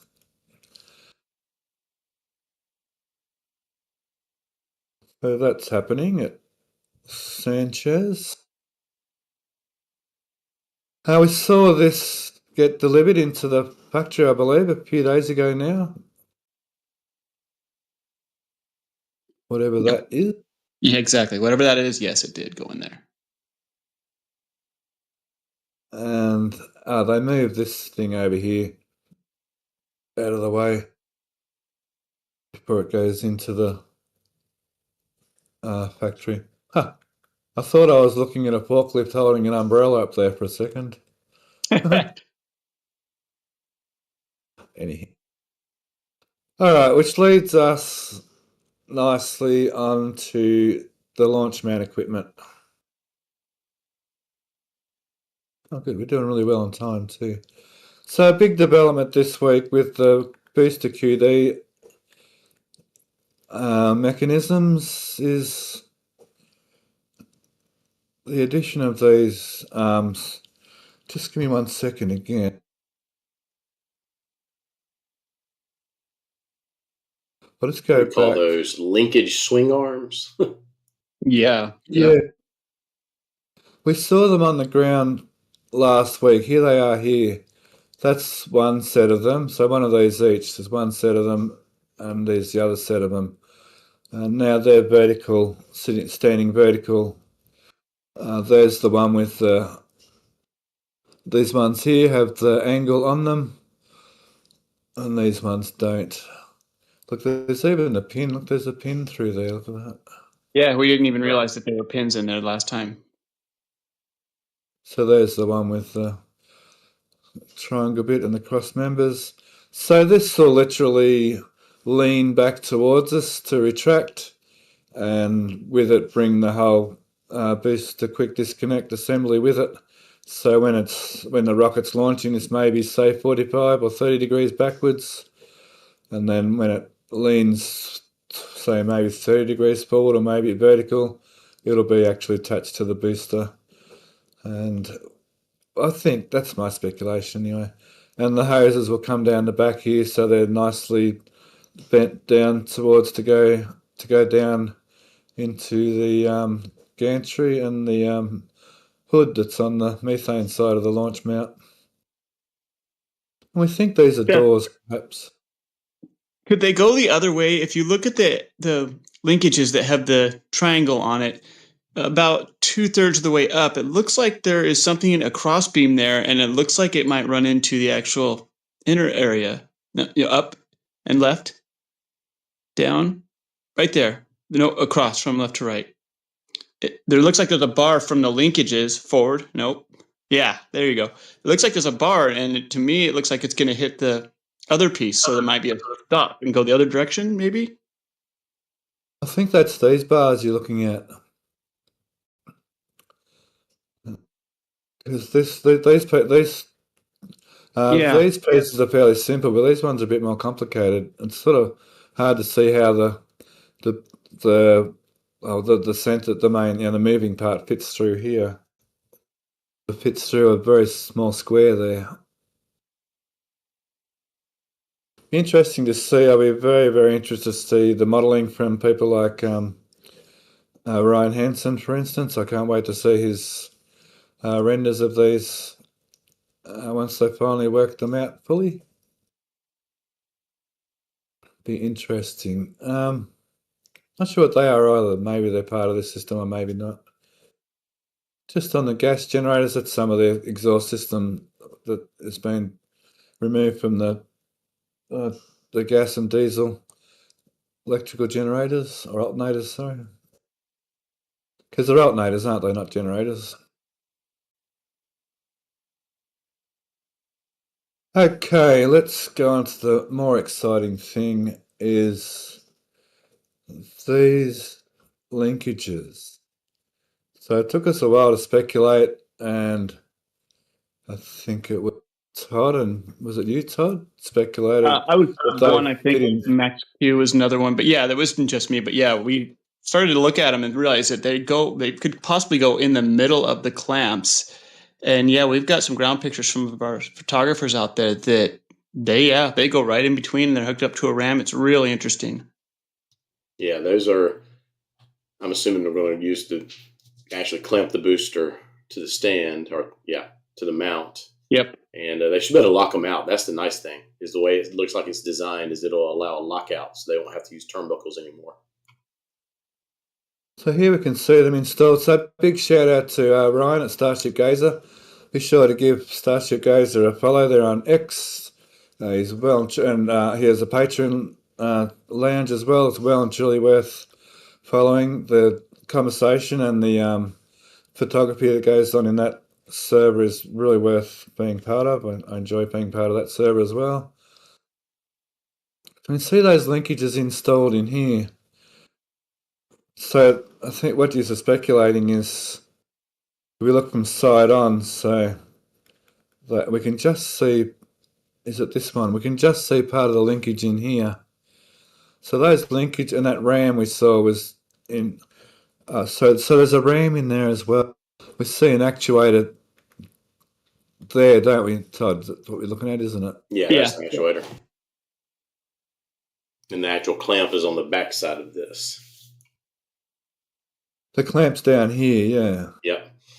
And so when that actuates, that linkage will straighten out and it'll rotate that hook that goes into the pocket on the booster. And because that linkage can be straight, then you can lock that linkage out. So once you fully extend that clamp, then, or that actuator, you can get to a lockout point where they won't have to use a turnbuckle to make that clamp hold, which would speed up a lot of things. Because right now when they static fire a booster, they've got to put turnbuckles on those clamps to hold those clamps in place, because the hydraulic system isn't strong enough to overcome the rocket. So it looks like those new clamp, actual, like, what do you call them, fingers perhaps, that go in. Looks like they'll pivot. Hook. Yeah, the hook. Yep, the hooks. Looks like they're going to be quite substantial here on the actual launch mount.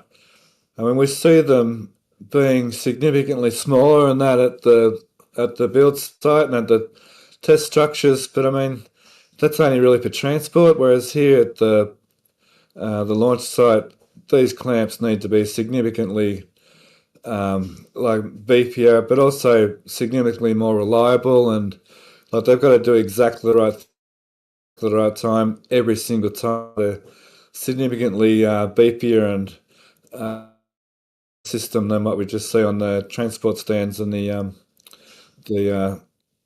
test stands. This hydraulic was interesting. So we saw the hydraulics down for here. There's some other hydraulics coming up here, which I'm not at all worked out that part yet. You can see these hydraulic fittings down through here. So we've also got a big shout out to Sean Geisler, another local content creator who's well and truly worth following as well. Sean does heaps of awesome photography here, and we can always ask Sean and Ryan, we can always usually ask them for a photo of interest. So we can see some of the clamp mechanism in here, can't we? Yep, that's it there. Yep. Kind of see the end of that linkage. You're waiting for that hook to be added. Yeah. Well, that's sure going to be beefy, isn't it? Wow. Yeah.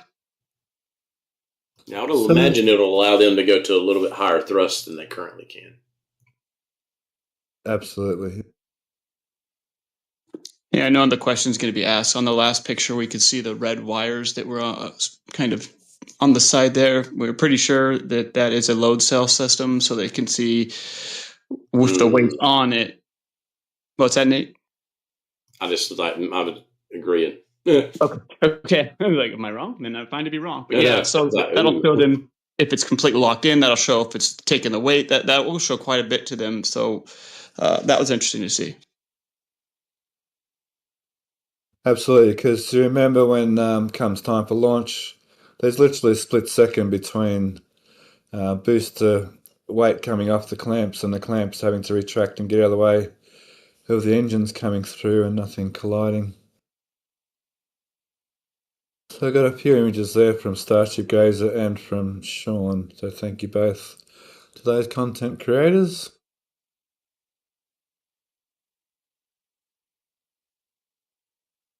And we get Todd was responsible this week for asking the content creators for their permission, and they were quite open and free and happy for us to have these images to show today. So thank you for that. Yeah, my pleasure. It's always like to get other names out there that are out there doing their job, because these guys are just so important for us to figure these things out. We wouldn't have seen these until I don't know when we would see it and know for sure that those weren't there if it wasn't for these guys. So yeah, make sure you guys give them a follow. Absolutely. Okay, let's go on to the Flame Trench, so where the clamp arms are going. Now, those clamp arms have been, some of them have been installed since this photo has been taken. So now there's more than just the 4 clamp arms. I guess they're going to put those linkages in these in situ, I suppose. I suppose that's easy enough to do. Or... When I went to bed, number 8 was going in. I don't know if it was a fit or a final mounting, and I do not know. There was other things in the conversations going on that kind of tracked me away from these. I do not know if they had gone past 8.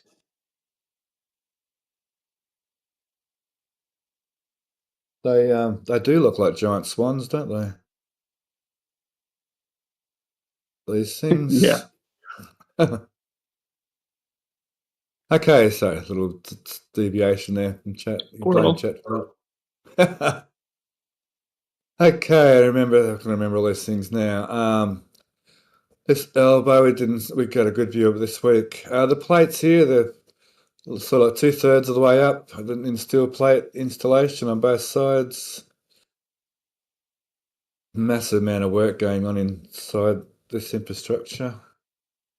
According to Event Dudes, they just lifted number 9 in. Thank you very much. We appreciate your help. Awesome, thanks for that.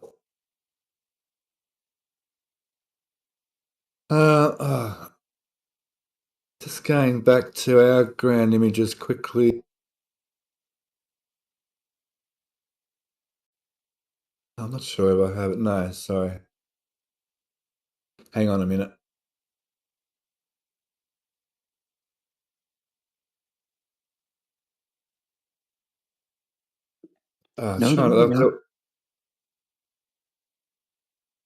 Thanks for your patience here. Our chat should have it too, Steph, if that's easier to find. Whatever works for you.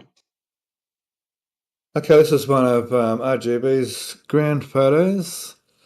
We can see they've taken the...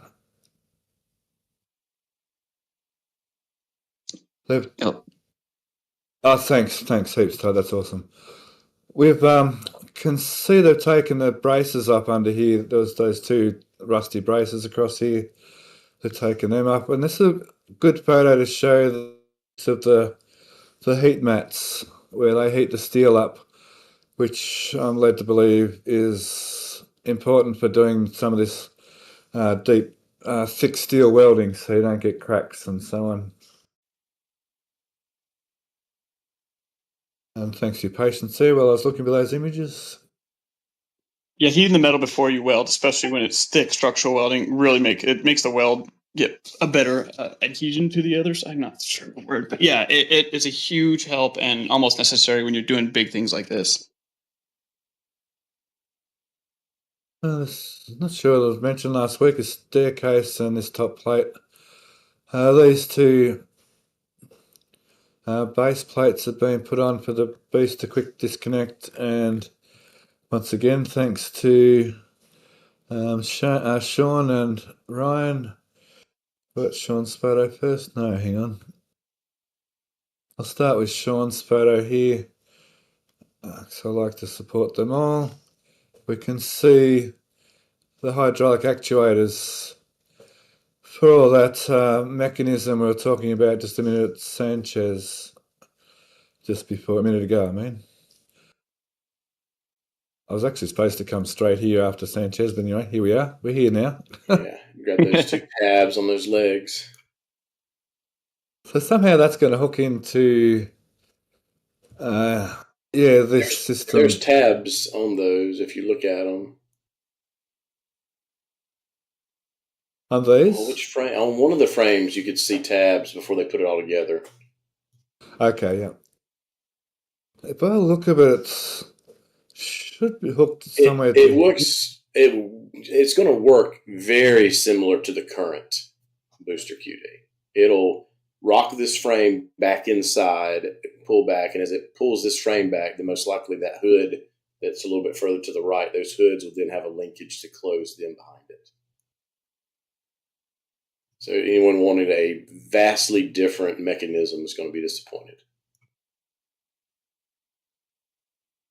Well, this whole launch site system's a vastly different system, isn't it? And Ryan got this nice close-up for us as well. It's pretty decent sort of actuators there.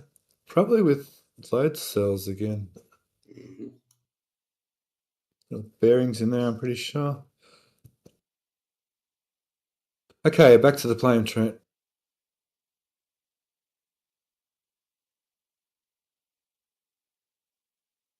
Looks like it sort of looks like a lot of the major work is sort of they're powering through it. Still a fair bit of work to go, I guess, with all the fiddly little. It's always the fiddly bits to finish up a job that usually takes a lot of time, especially in the trades I've been involved with. Around this tower, this side should show it. Yeah. They've been putting tower cladding on. Sorry, Nate. No, that was me. I was just agreeing with you. I believe they're done with 3 levels last I saw. Yeah, they're moving ahead so quickly. You leave it for a few days between live streams, and they've advanced so much, which is good to see. A bit hard to keep up with sometimes. A bit. I think that's an understatement. But yeah, definitely. Keep moving along. Hey, Nate, do you have any idea on the little well or rainbird or sump system in the corner of the bottom of the pit there? Still kind of a lot of speculation on this. I've heard a lot of different speculation. I've heard rainbird. I've heard a lot of different things. I have no idea what it's going to be for. I mean, it could just be like a sump so they could get the water out of the bottom of it when it's all done, but I'm not sure. I hadn't heard your opinion, so I figured I'd ask. But yeah, it's really hard to tell so far. The last few weeks we saw these this shaped plate here. We were wondering what it was, and we can see what it is now. It's the end caps. The end caps for the manifolds.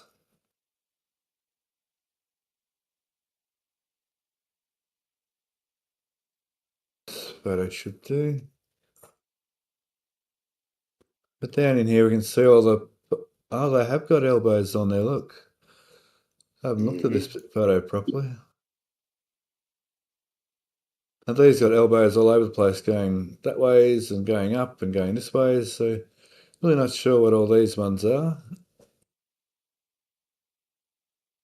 Fortunately, I think we're going to blink and they're going to have those done and covered before we get to figure out where they go at the rate they go. True. I hope not, but yeah. Oh, this photo will do. I can't quite see down there still.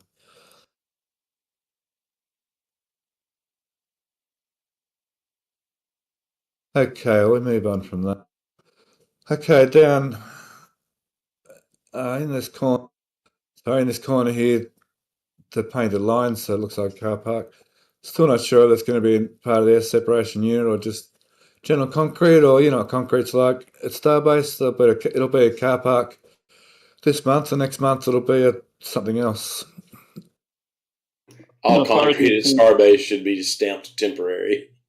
Absolutely, and I know we've seen the talks about the ASU going across the street, so I don't think they'd have 2, but I know that was just talk still. I don't believe it had been finalized.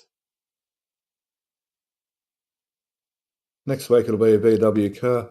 So they've opened up the trench for the main cryo pipes for the tower now, for the ship locks and methane, and it appears they're going to put join. Sorry.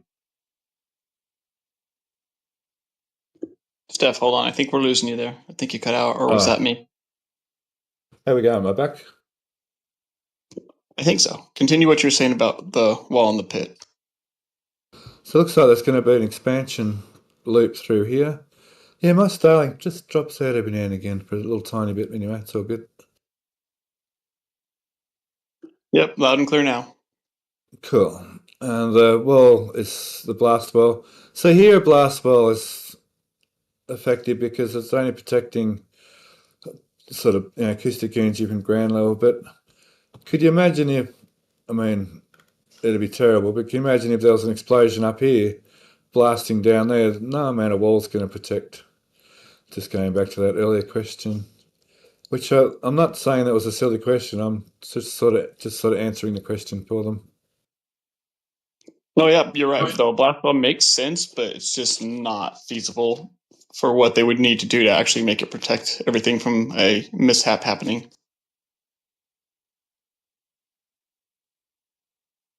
So we've got some high pressure gas stuff as well to come over here. I'm pretty sure the high pressure gas lines have been run through here as well for this side over here. It's been a minute. So like every other area around here, there's systems being built in parallel. They're all sort of getting closer and closer to being finished. Looks like they're all going to sort of be close to be finished all at the same time, which is good planning, or better luck than good management, however you say that. They removed this long manifold with 30 different takeoff points, so not sure what that was involved. Not sure what that was all about. Half the times we work things out, it just makes more questions, doesn't it? Every time. I still haven't finished putting these pipes, hooked up these pipes yet. Some more foundation for some more wall. So this is using the front of the wall. We saw that over near the pump farm, between the pump farm on pad A and the launch tower. We saw them put in concrete walls with significant concrete in front of the wall as well to help hold the wall up. The Deluge Farm, it's such an interesting place nowadays. So there's still a couple of gate valves, I guess, to put in here. So we all heard Zach talking about these gas generators here, which is just insane that that's what this is, but that's so good to see. New sort of technology getting used here. We can see the main liquid nitrogen line hooked up, and we can see gaseous oxygen and gaseous methane. So basically got a little phone chamber in here, and they're going to introduce liquid nitrogen into a methalox flame. Whether it's a heat exchange and there's an exhaust that dumps out here, which I'm leaning more towards that it's probably going to exhaust into these tubes, and the exhaust and the liquid and gaseous, not liquid then gaseous, obviously nitrogen. And I say that because I'm having trouble seeing that there's enough area in here to convert the liquid nitrogen into gas, because that's a lot of energy has to be put into the liquid nitrogen. So perhaps if it was exhausted all the way through, it gives the system a lot more room, a lot more space to properly vaporize the nitrogen. So we'll have to have a little wait and see on that one. Yeah, when I talked to Zach about this the first time, it just kind of blew my mind what it seems like they're doing. I cannot imagine the pressure and the noise that's going to create, which I think it's going to be amazing.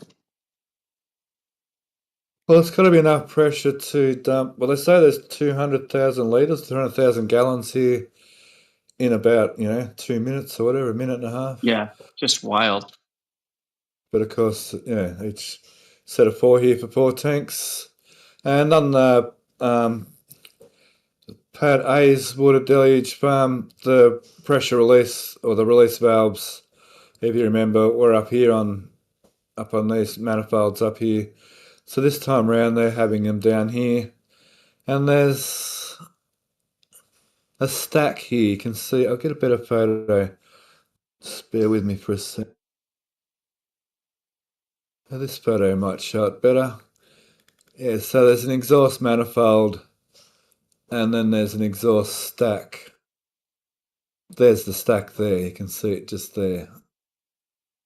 You can see these pieces here that bolt to the ground for the next stack for over here. Yeah, this is quite an amazing system. Every time I look at it, I'm quite amazed that that's what they're actually going to do, but they're... So it's the commodities are there, so it makes complete and total sense that that's doing, but I honestly didn't even know there was a thing you could do something like this with. True. That's like an evolution or an iteration from the old system. I guess Massey's the new farm, and this farm's really only similarity is that it uses pressurized nitrogen to push water out of the tank, so they all have that in common, but that's about where the commonality ends. Of course, this system, they can they charge the gas tanks up here beforehand, and they can do that slowly. That doesn't need to be done quickly. They can take a bit of time to fill those up to pressure, and then of course they're controlled through these valves, and all that pressure goes quickly into the tanks to do the water deluge. So then at Massey's, they had a new idea over there. Let me just there again, where instead they produce the gas on the go, so they don't have the great big banks of stored nitrogen gas. The high pressure nitrogen gas is produced as the system is run. So that's what makes. So that's a similarity with the new system at the launch site. Of course, the main difference at this launch site, once again, where the commonality ends again, is that this system is using Methalox and a much more compact unit. So there's sort of some similarities, but there's definitely massive differences as well. I mean, the space savings is just, I can't imagine how much bigger this much water would take of a system like they had done previously in Massey's or Pad A. The system in that alone would be massive. So this just saves the footprint by a lot.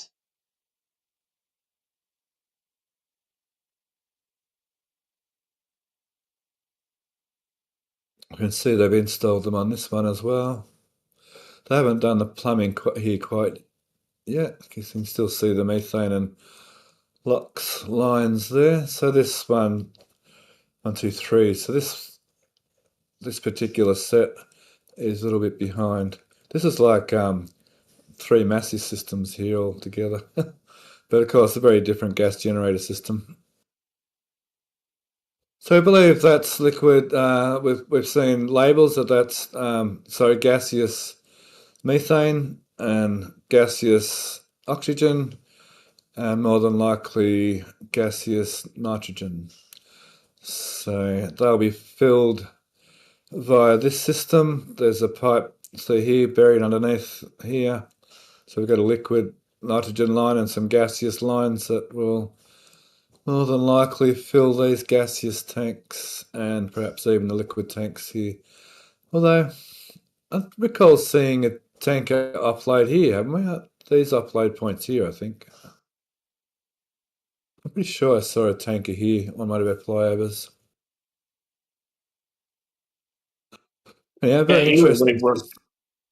Either way would work, but I just don't recall that picture. But I'm not saying, yeah, you could definitely be right. They could have an offload right there. Okay, we're moving right along here.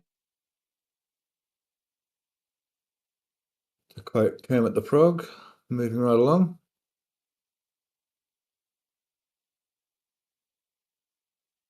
Where is that? No matter how well you sort your photos out, they're never in the right order for you. So this was, Nate, you were saying you don't think that generator system will fit here. I can sort of see what you mean. Yeah, look at that MOVAC right there, and then go look at if you go back and look at other pictures and look at the containers, and I know they're not just one-to-one containers, but just in general, there's not room for that stuff there, I don't think.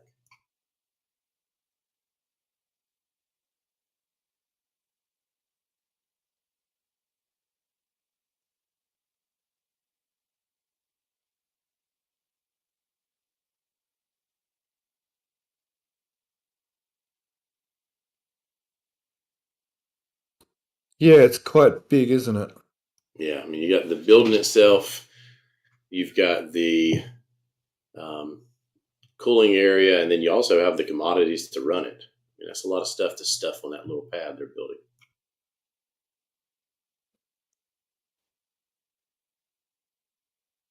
Yeah, it'd be interesting to see what goes there. Yeah, I can see, Nate, I can see that. Yep. My other thought process is, why would you? I get it for redundancy, maybe, because I'm assuming that's what that power source would be for. If you're going to have an incident, this is the area where you'd have the incident. Why would you put your redundancy so close to a giant bomb waiting to go off? I just don't think that's where they're going to put that. Yeah, that's a really good point. Now, I believe that we found these generators could run off of methane, but that still, even if they didn't have the fuel tanks over there, it's still a really small footprint to have the cooling system too. Yeah. Now, if they don't need a cooling system and they're just moving the generators, and for some reason they don't need a cooling system, and maybe they're going to use nitrogen, or I don't know the ins and outs of how all that works, then it might fit. I mean, if you're just wanting to move the generators themselves, then that might be a possibility. And we could see them do that, but I don't know with what is there, and then the cooling towers themselves. I'm assuming those cooling towers need to stay put. We believe this does run on natural gas, methane, with this tanks and vaporizers here, or diesel in these tanks. Okay, we're going to keep moving along here onto the pump farm, which is looking so gorgeous and almost finished. So a pump and motor over here, and two pump and motors over here still to be installed. This whole area has been mostly completed. There's still this pipe here to be finished off, and these few pipes here need still to be finished off. Hello. Here, hey Alex, how you going? Hey, Perfect timing. I wouldn't count on those being the final arrangements, those pipe. Down here? Yes. Yep. They're running a lot of tests right now, so things are connected uniquely. You found that with the Lux farm too, didn't you? Like in this area and down this area, there was a few pipes, and over this area too, there was some pipes that aren't the way they are now. Just when they were testing, they had them configured slightly different, didn't they? Yeah, they've been, like when the chill down tests they were doing earlier this week, and where it was waterfalling and all that. So I'd hold off. I mean, visually it'll look almost the same. Yep. So some of the things we've noticed, they've put in the delivery, so methane coming from the tanks going into the input side of the pumps, so for ship and booster. So they split these. That came as a single pipe from the tanks on this line, and then there's a Y intersection here dropping down. And just for Alex, there's a cute little bend in the pipe there. Yeah. Just trying to get the right angle here. They've hooked up this skid down in, where is it? There's one directly below those that are hooked up underneath the rack. Must be.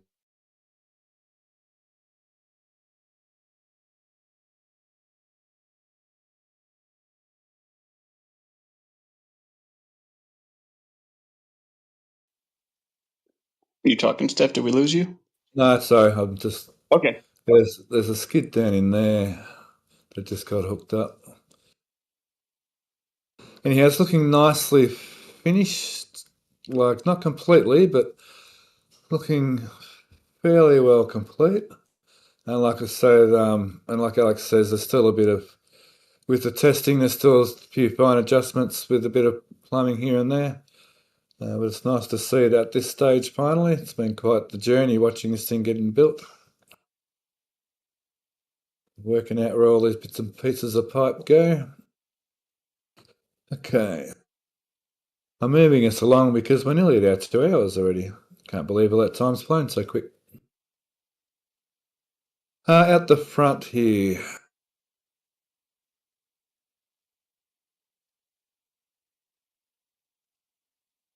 Just give me 1 second. I guess this photo will do. At the front here we can see they've got the wall finished. They're also doing some drain work right across the front. Someone asked earlier, I think it was a crane man, whether that vaporizer was delivered to Massey's to replace the burnt out vaporizers. It actually came from here, so I don't think it was delivered to Massey's to replace the burnt out vaporizer, more that it was just stored there.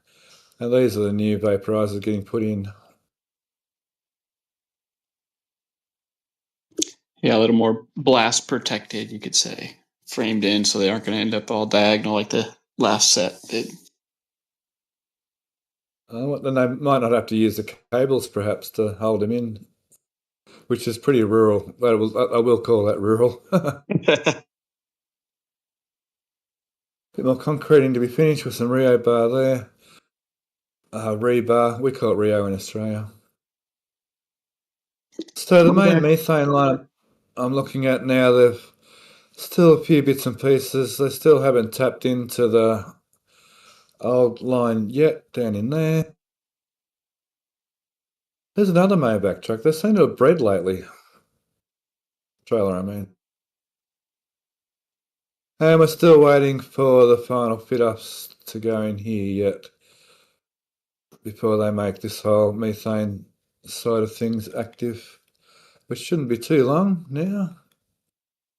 And then they can go get rid of them, get rid of these, get rid of all that. Hopefully. Okay, on to a bit of fun speculation. A bit of fun speculation that was kind of thrown at the wall and could possibly be true. We'll start with this post, and then I'll let Todd go on from there. So, they've transported a ship transport stand to the launch site, and I think I read in one of the chats it's been modified. Yeah, it looks like the bottom has been set up with bolts, I believe is what we've noticed. The whole thing is just kind of wild to me, but it's not completely unexpected because a few days ago, Zach came up with a thread talking about ways of testing ships at OLMA. And here we are with a test stand going out to A and with a new name, Ringwall stand. So that Ringwall kind of stand. Yeah, that at first had us questioning our sanity with what the heck that even meant. And it's amazing to think, but yeah, there is a possibility that this is going to go into the OLM. They're going to have to work out a way of hooking up some of the QD or individual pipes. There does happen to be a QD sitting at Sanchez right now. They have done similar systems like this in the past with the old cryo site, where they would just use cranes to get it into the right position for it. How exactly it will attach is still being worked out, of course. I know Nick also gave us permission to use that picture that she did for, there you go. Now this was done minutes after we started thinking about this. So good job for Chameleon Circuit on this one, just coming up with an idea on how things might fit. there's more than likely possibly going to be bars that come out and go on top of the old platform. At least that's the idea Zach had, and I tend to believe him. He throws these things out, and he's done it before, and people say no, not possible, not going to happen, and then he's right. So I never take anything Zach says as not going to happen for sure until it's proven otherwise. He just keeps coming up with these, and 3 days ago, this post is now like really making a lot of sense. Interesting time. So if they static by 37 here and then possibly 38, they won't need to rebuild Massey's for version 2 at all, which is kind of clever in a way. And then my first question obviously was how they're going to do the commodities, but yesterday some flex lines showed up. Mm-hmm. Yeah, similar to what Todd, you were relating earlier, but how they used to do this cryo testing here at the launch site. They could just use a similar sort of temporary measure. Yeah, pull out the back of the booster QD, remove hoses from that side, tap into there with long hoses, and yeah, it's technically a style like this has been done before. This is not something that would be completely new to them now. Going off the QD or the booster quickness is a little different, but it's the same thing. It's just connections and fittings, and they can do it. They did a similar thing with the slap tests. They didn't have the booster connected to the QD. They pulled some lines, flex lines out. Straight to it. So it appears we're going to get ship 37 static pi at the launch site. And there's been some funny memes get around about that. But anyway, we shouldn't probably go there. Yeah. And I mean, the proof test they could on 38, they could probably still do it masses. Yeah, totally. I don't think the LOX lines going to the ship area were damaged. I think that was just exposed foam. And there's a local intense fire that made it appear that they leaked. Yeah, I covered that for you there at Massey's. After our little discussion the other night, thanks. It's more about it's sort of hard to tell where fire wasn't. We're talking about at Massey's because there's bits of fire there and not there, and like not here, but there's fire here. So just bits and pieces of fire, and just the ends of the insulation got burnt, as Alex and I were talking about. Like here, there's a bit of fire and not there, so this bit got burnt and that bit didn't. It's so random. The whole fireball or whatever it was, the pressure waves, whatever, is so very, very random, especially in this area. Most of that was, if you looked from earlier in the week, they had lots of combustibles stored around there. In here? Oh, in here. Yeah, everywhere that burnt. I mean, it caught fire and torched. But most of the damage wasn't from the initial fireball. Like secondary fires and that, you mean? Yeah, exactly. Yeah. Okay, so we're getting towards the end of the show. Probably want to. I'll get. You're just in time to answer all the questions for us, Alex. So I'll start with some questions and donations, please, Joe. I have, for my own personal curiosity, a trivia question for anyone. Which suborbital test stand had that adapter for boosters, and which test articles were tested on said adapter? Booster 3. Nice one. Very good. All right, cool. With that, Drew Nar, thanks for the gifted membership. And Cursing Mom, love the name. $20 super chat. Great information, she says. Thanks for that. We appreciate your support. Kenby, Texas. The current BQD takes a week to refurb after every launch. Why duplicate it? Well, one of the things to remember, if you'll think back, since they added the port covers inside of the lid, I don't know if they've refurbished it at all since then. In fact, they static fired this last booster really fast after the last launch, even though it torched the QD pretty heavily. But the other thing to remember is these new booster QDs are on the opposite kind of side of the launch mount. And so as the booster and the stack launch and head away, the flame should be pointed toward the tower and should not impact these booster QDs in the same way. And on top of that, the way they purge the line was probably a lot more robust, so there won't be any combustibles. Yeah. So just, I mentioned the linkage earlier and how it looks like the overall mechanism of the QD retracting and the door closing the same. Don't mistake that to think that all of the inner workings will be the same. There's a lot of fiddly bits that can be very different inside of that to mitigate things they've learned from Pad A. As well as a substantially different plumbing setup. So they're better able to handle the fluids and gases. Less methane just hanging out after the fact. Right. And superheating whatever residuals are left. Yeah. All right, cool. Question from Drew Nahr. Why does the nitrogen have to be vaporized so quickly rather than using the vertical draft vaporizers? Seems overly complicated.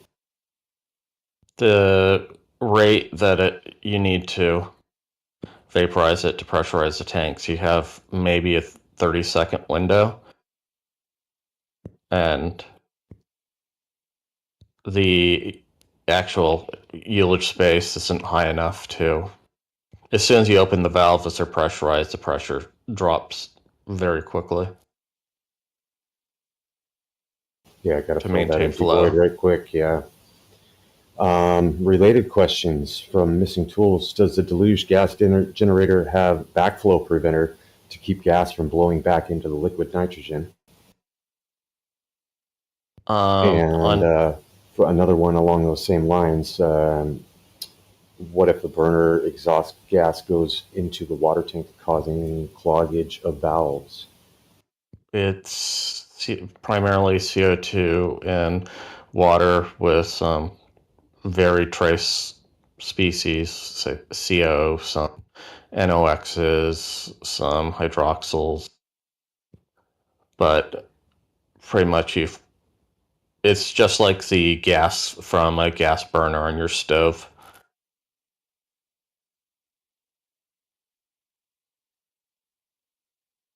Right, okay. Sounds good to me.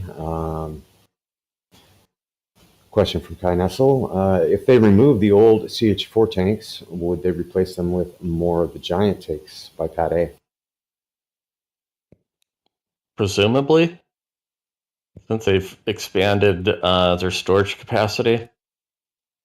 Though they probably are only going to store, say, like 2 stacks worth of commodities in the immediate area of the launch site.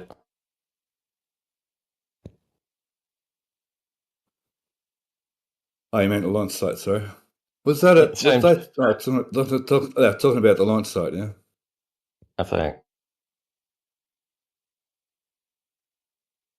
But it's the same concept at Massey's.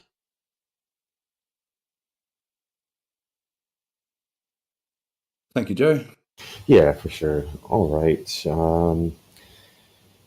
Let's see. Kai asking, can they use the chopsticks to lift the ship with the adapter stand? Well, I'm not sure if that's the way it's going to go. The ship stand would probably be on the OLM and then just lift the ship to that, right?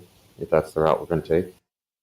They'll have to use the Grover or Roll Marvin over there to put the stand in place, and then they would use the chopsticks, which would mean they'd have to do some learning with the chopsticks. If you remember back in the day, they did everything real slow as the system was, I guess, taught to stack. They'd have to do something similar with the ship, but they could definitely stack this ship with the chopsticks.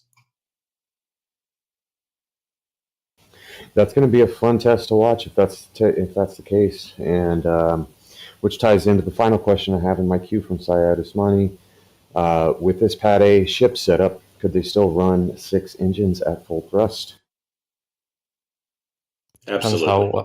Yeah. Maybe not full thrust, but they could static fire like they would at Massey. Shouldn't be a problem. Maybe not a minute, but just a normal static fire. They shouldn't cause any problems. Well, Yeah. it can handle a 33 engine static fire, so I'm sure it'll handle a 6 engine static fire with great ease. It can handle a 33 engine super heavy booster coming off at full throttle. So yeah, or this ship static fire will be nothing. And not to mention, they probably only have to run the center section of the flame plate. That's true too. Yeah, it'll be really cool to see a ship firing on top of that booster bidet. All right, well, that is all I have, my friends. Okay, well, we're going to wrap up the show. I'm going to first thank YouTube and everybody on YouTube for your involvement and your questions and for joining us here today. And first, I'll thank Nate for filling in for Alex there, because we had a little bit of technical difficulties with Alex's side of things. So thank you, Nate, for being with us today. It was a great pleasure to have you here. Oh, yeah. It was great to be back and to be able to step in today. I'm glad I could. I don't have Alex's knowledge about a lot of stuff, but it was fun. So thanks for having me.